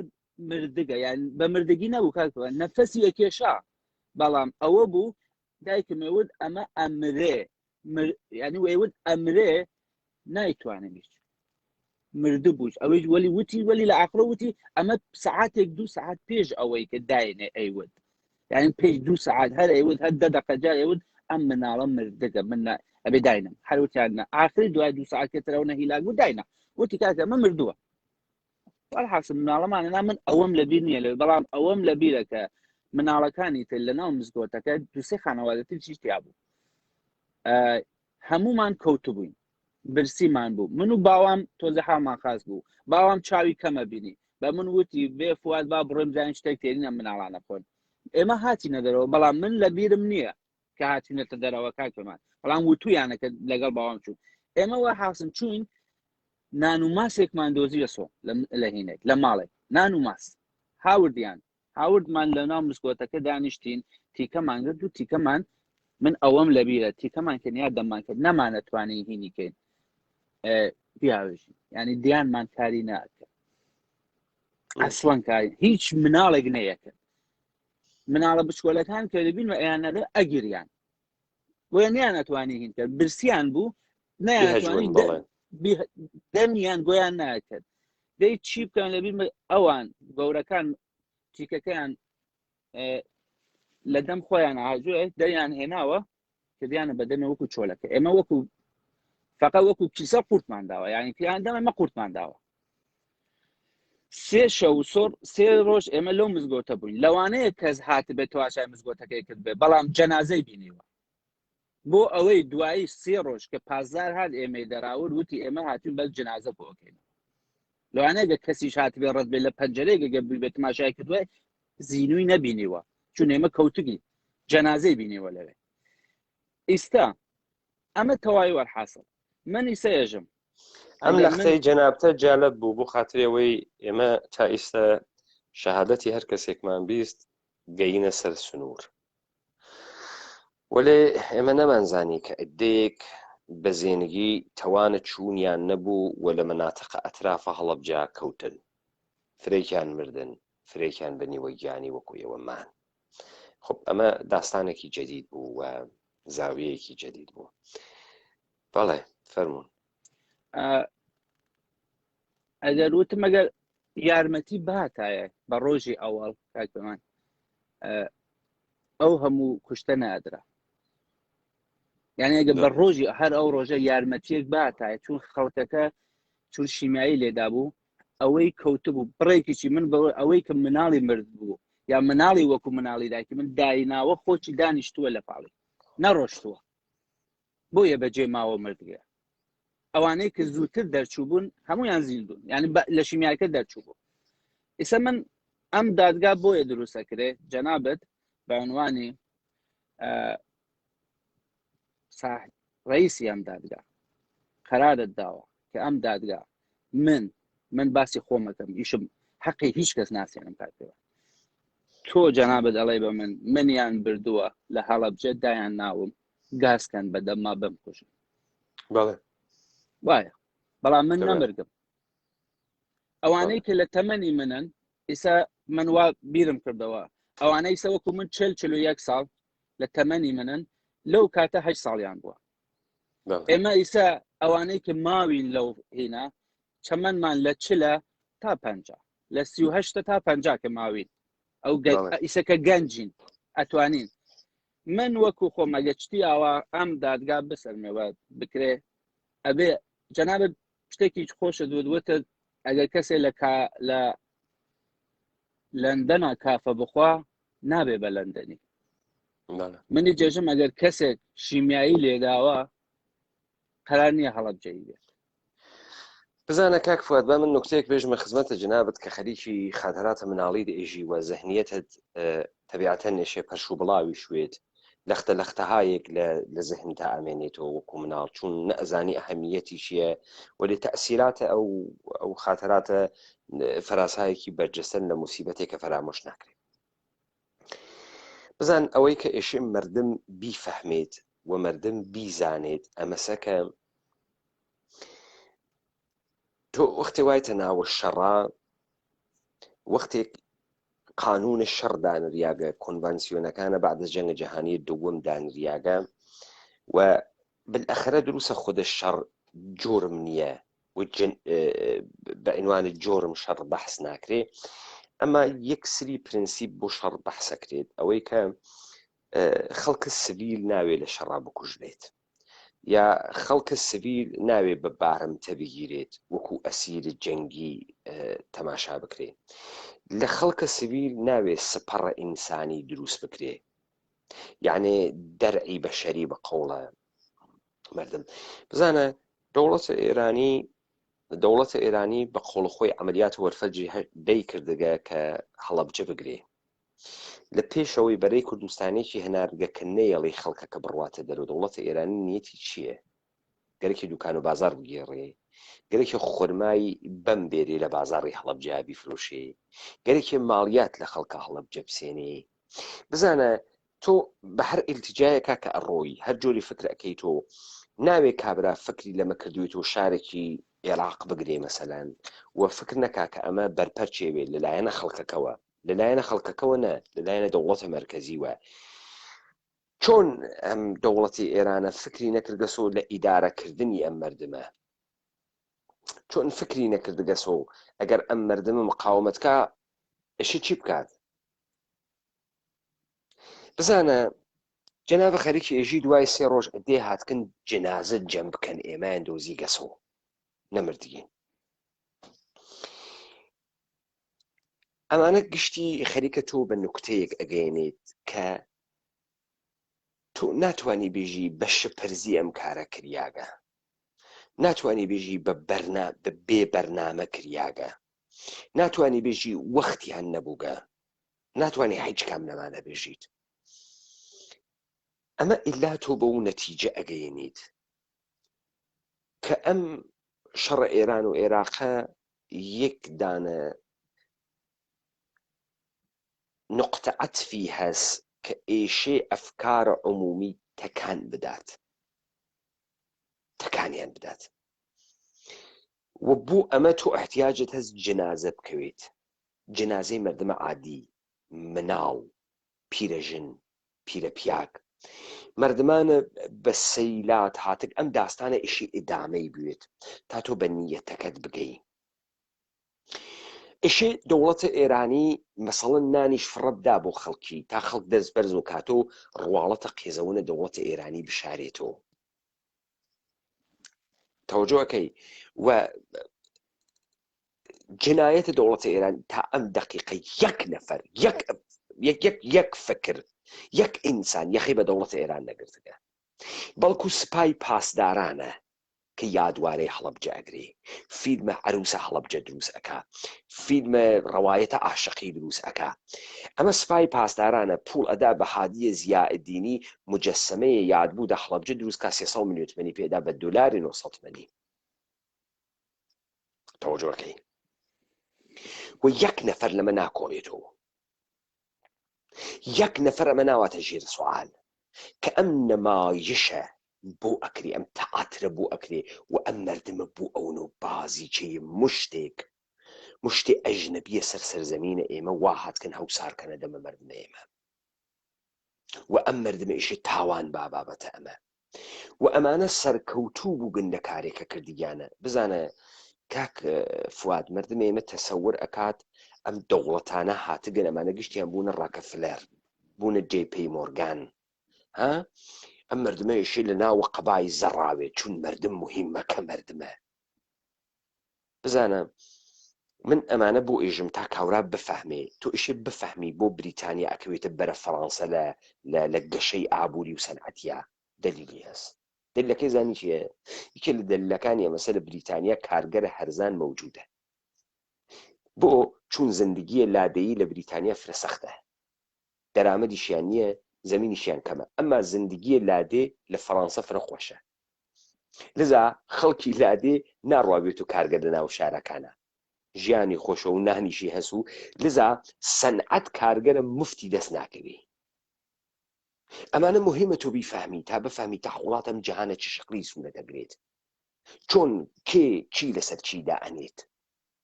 ئێمە قەرارە حتا ئەتوانن کە زۆڵمان کەن، حتا ئەتوانن بێهێزمان کەن و خومان بگۆڕن و ئەمانە دەر ئەنجامە تاریخێک تێت کە بە ئەگرا ئەگات، بە ئەگراگا بەڕەسیکردن ئەبعادە ماژەرایە هەڵەبجە و فاجعە و جینۆسایدە هەڵەبجە. ئێمە بەما بەقی کەسافەتەکانە ئەم جینۆسایدە ئەگەینێ. ئاخە خۆ ئێمە لە ئاسمانگ و شەهابسەن دێمانی نەدریاگە وامانە پێاتکە. چیمان پێاتکە؟ بێ ئوسولین، بێ پرینسیبین، ڕەفیقە جنایەتکارین، لە دەست دزین، لە بێ ئەخلاق بێ ئەخلاقین، بێ ئەخلاق بووین، سنوورە نێوانە خاسی و خراوی نەماکە. کابرا بە خوێنە دایک و باوکی و سوال ئەکا، سوالکردن شغڵێزی. کاکە تێ خاترێ هەڵەبجە تعریف ئەکات و خاترێ هەڵەبجە تعریف ناکاتەوە مجرم بگرێت، خاترە هەڵەبجە تعریف ئەکاتەوە سوال بکە، فرمێس بگرێ پولی پێبەن. تەوەجۆکەی بۆیە کاورایان ناونیاگە فلانە کەسی هەیکەلی هەلەبجە، فلانە کەسی هەڵەبجە، فلانە کەسی کیمیایی، فلانە کەسی بارزان، فلانە کەسی ئەنفال. کاورا ناژێ ئەم نازنامە چیە نیاکتە بە منەوە بوو بە ئەنفال بانگمەکەی، ئیلا ئەوەی کە ئەو ئەنفالە بووگەسۆ تایتەڵ، بووگەسۆ ناندانی. من هیچ بەرجەستگیە نیە لە ناوی وجودمان، تەنیا بەرجەستگیمە مەسەر دە نەفەری خانەوادە مردگن من مافم. ئافر دێ ئەمە هونەرە، دێ خۆمە هونەر نییە. تۆ دوای مردنی ئەوان چیت کردگە؟ ئەوە هونەرە.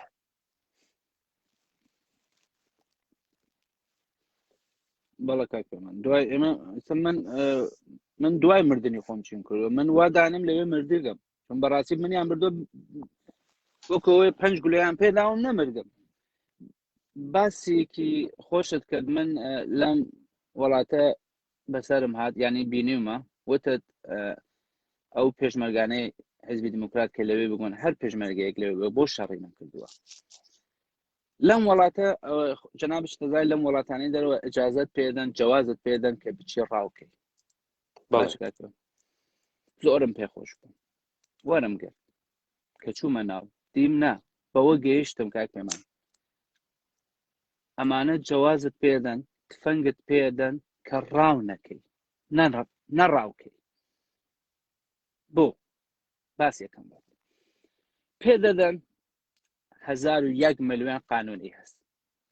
ئەمڕۆ ناتوانانی بەیانی ناتوانانی ئەو ساعتە ناتوانانی لەو مترە ناتوانانی لەم متراژە ناتوانانی لەم مانگە ناتوانانی ئەوە ناتوانانی ئەمە ئاوا ینی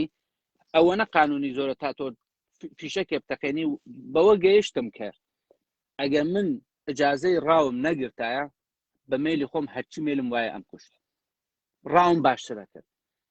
بەوە گەیشتم ئەم حکوومەتە گۆرانە حزبیان دروست کردووە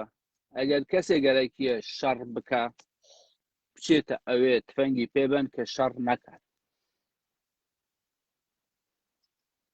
بۆیە من ئەگەر بۆیە وا بیرم کردەوە ئەوەی پێشمەرگەیە بڕۆ پرسیاری لێکە لە هەمووی 2 ملیۆن 3 ملیۆنە لە هەمویان پرسیار کە تۆ بۆ بوویتە پێشمەرگە ئێژێ بۆ ئەوەی لە کورد دفاعکەم بۆ ڕزگارکردنی کورد ئەگەر قێرە زەمەسە هیچ کەس بقێرە ئەمە نایچە کاتم ئاغا شتێکتری هەست بێشە ینی تەبیاتەنیش وابێتە ینی ئەبێ وابێتە بۆیە تەڵەبکارە بۆیە تەڵەبکارە و خۆی وەخۆیەژێ پیرۆز بوو خۆی وەخۆیەژێ مقدەس و خۆی وەخۆیەژێ احترامم بگرن هیچیان وایەژن کاکێمان ئێستا خەڵکەکەی کوردی لە بەرچاوی خەریکە ئەخنکێ چەکی چی پێیە هەر پێشمەرگەیە ئەڵێ فریز کراوم ڕاستەکە لە سەرکردایەتی بۆی هاتووە دەستوریە شەڕ نەکە ئەو کاتە خودی جەنگ لە جەنگا هیچ ئازادیە کە ئینسان ئەیبا لە جەنگا نایبە تۆ لە جەنگا زۆر ئازادی کە شەڕە ئازادی تەبیعەتەن تۆڵستۆی لە ڕۆمانە جەنگ و سوڵحا ئێژێتی و بەحسی ئەکات لە زوانە ئەندرێ لە زوانە ئەگەر شتبانەکەم ئەندرێس ئێژێت کە مەیدانە جەنگ ئەو ئینسانەیە کە فیشەکەکە ئەتەقی ئازادترین ئینسانە تۆ ناتوانێت بە حیجی یاسایە بیگری بە حیجی یاسایە ناگیری چون وا لە ناوی شەڕەوە ناوی مەرگە تۆ بەچی ئەیترسێنی بە حیجی ناترسێ بزانە کاک فواد ئەو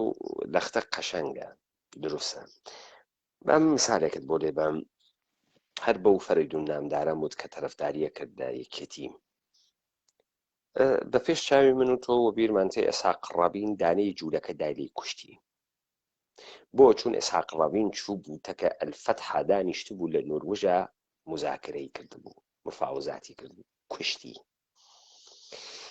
تۆ حەیرەت ئەەکەی لە تاریخە 100 ساڵەیە ئەحزابە کوردی یەک پێشمەرگە یەک فەرماندە ناکوژێت یەک ڕەحبەر ناکوژێت عجیبە تۆ حەیرەت ئەەکەی ئەفهمیە مردمە نازانێ خیانەتیش چییە تۆ ئەوێنی ئەمانە هویەتە گروهیان هەست شناسە گروپیان پەیدا کردگە ئێمە یەکێتین ئێمە پارتین ئێمە کۆمەڵین ئێمە دیموقراتین ئێمە حیزبین حیزب تۆژۆکەی ئەمە هویەتە جەمعیان پەیدا کردگامانە بۆیە بۆ هویەتە جەمعیەکە خۆیان تیکە تیکە ئەەکەن حاڵی بووی ئەسڵەن مردمێ مهم نییە سەرزەمینێ مهم نییە بۆیە تۆ ئەگەر سەرزەمینێ مهم وایە قەیرە ممکنە لە ناوە ڕەوەندەم حیزبانە دانەی خائینی تیانەوێت چۆنە دانەیەک وەتەنی تیانە بوو بانەم خائینە بیکوژێ حەیرەت ئەەکەی تۆ لە ماجەرای کەرکووکە نەدی پێشمەرگەکە دانیشت و ئەسلحەکەی گرتووە باوەشی ئەگریا و فلمێسکی ڕژان وەکو پیرەژنە کزۆڵ ئەگریا تەسویرەکە مخابر ئەکریا و کوردی وەی باوکییان زکم لە یشی و باوک کوچ بەڵبەختە گشتی خەریک و فیلمێسکیەشە ئەی بۆ ئەو کاورا دەسینەوە یەک فیشک با لە فەرماندەکەی خۆی بیکوژی بێژی گەماڵ باوکم ناڕۆمە دواوە ئەمە سەرزەمینی منە سوێندم خواردە یە پەرچەمی حیزێکیان هەست بەناوی پەرچەمی کوردستان پەرچەمە حیزەکە من سوێندم خواردە لەژێرە ئەم پەرچەمە حیزە ناڕۆمە دواوە گشتی پەرچەمە حیزەکەی کردووە کۆڵی و دەرێچوو ئەو پەرچەمە نەقداسەتی هەست ئەزانی چی مهمیەکە ئیسرارە تۆ وە بەهایەکە ئەیدەی شتێ مقدسەکە. یعنی من زمانی ئەتوانم ئەو یەمشت ڕنگ و نیاکتە سەری پارچەی گرتکتە سەر دەسۆ ئەگەر تۆ بۆ نەکەوتن ئەو پەرچەمە لاشە لەسەر لاشە کەوت و ئەو پەرچەمێ گرت من مەجبورم احترام دابنم بۆ پەرچەمە. ئەنا ئەو پەرچەمە لە خۆیەوە حیج معنایەکی نییە. گەلە کۆمەی دنیام لێ بکەی مشتی خەسیات گەلە کۆمەم لێ بکە احترام بۆ پەرچەمە دابنیم ئەو پەرچەمە نە هێز تەولید دەکا نە غوروور تەولید دەکا نە هیچ خاترەی وا لە پشتیا یە خاترە لەو پەرچەمە بۆ من بێرن ئادە یە چیرۆکە و داستانە بۆ من بێرن نییە موجود نییە بۆی چیرۆکی نییە نیام بۆ کۆڵ بۆ دەرچووم ئەی کاتۆ پرۆفایل و ئەی کاتە لە باسە ژنانە و ئەکاوە قەی خۆی و لەسەر میزەکەی دایەنی و لە پشتە سەری دایەنێ بێ بڕۆ کۆی کەرە و مەرتیکە تۆ نیتە حەدە ئەوەی کە بفهمی ئەسڵەن پەرچەم یعنی چی سەرزەمین یعنی چی ئینسان یعنی چی تۆ ئەمە نافهمی تۆ لە پشتە ڕەوایەتە ئەم پەرچەمە تۆ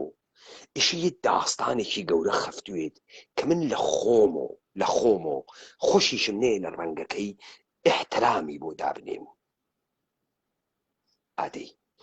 یەک شەڕ تاریخی بێرە کە لەسەر ئەم پەرچەمە 4 نەفەر کوژیاوێ 4 نەفەر ڕووین ئەم پەرچەمە بگرن نەکەوێ کوژیاوێ موجود نییە کاکە من چه احترامێ بکرم. کاک پێمان لەم وڵاتانە ئەگەر دەوڵەتەکانیان 1001 پەتپەتیان بێ بکەن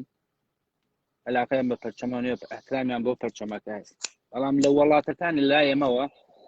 ئەگەر یەک موچەی نەدا هەر ئەو خەڵکە کە مانگێ لەمەوە بەر پەرچەمەکەیە کرد بە لەباس ئەی سووتێنێ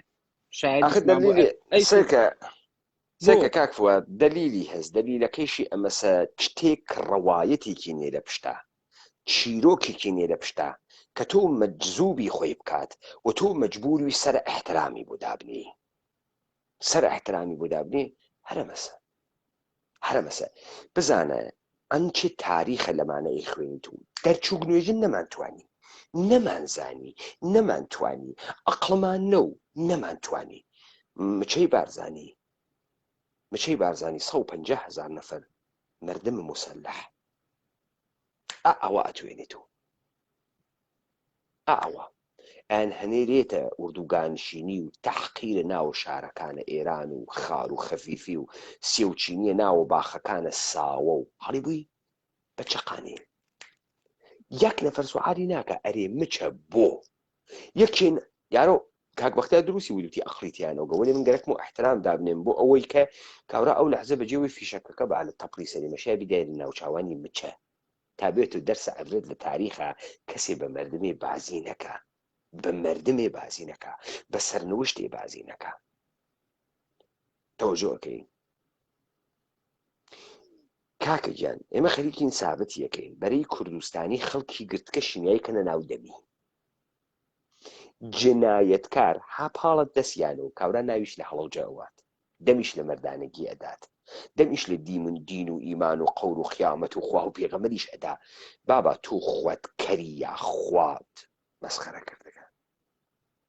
تو خوات نادروسی یا دنیاوە نادروست ئەزانی ئەخ فکر کەرە و لەحزەی تو لەگەڵ جنایەتکارە چۆن دانیشی چۆن تەحمل جنایەتکار بەسەر خۆت ئەەکەی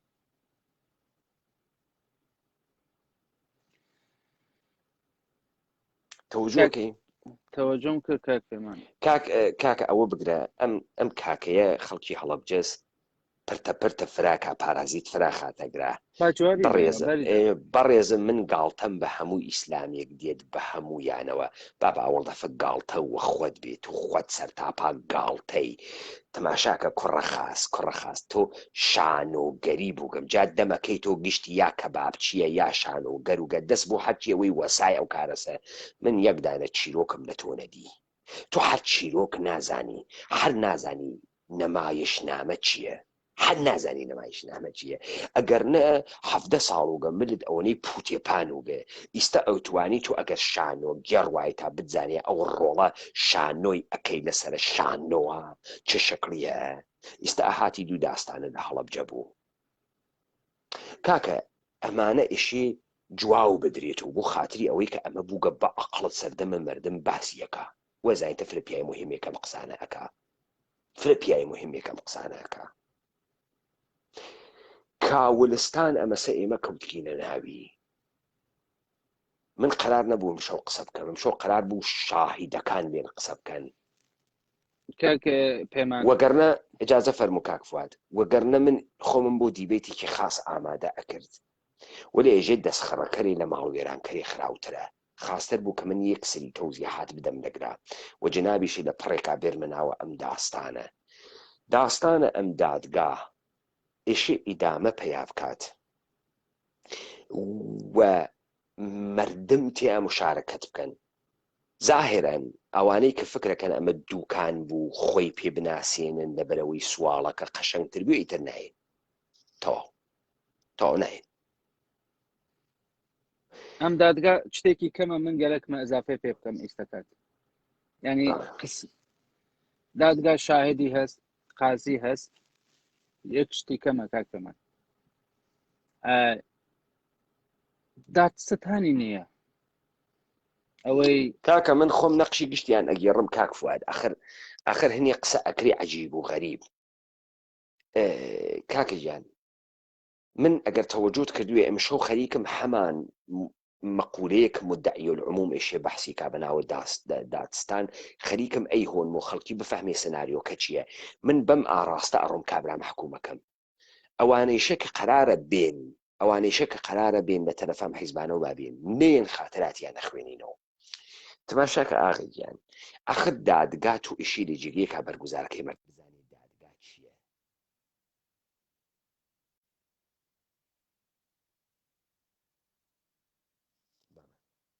کاک فوادیش نەما و بەحسەکەی ئێمەیش ئەم شەو بەرەو ئەم ئاراستەیە چوو متاسفانە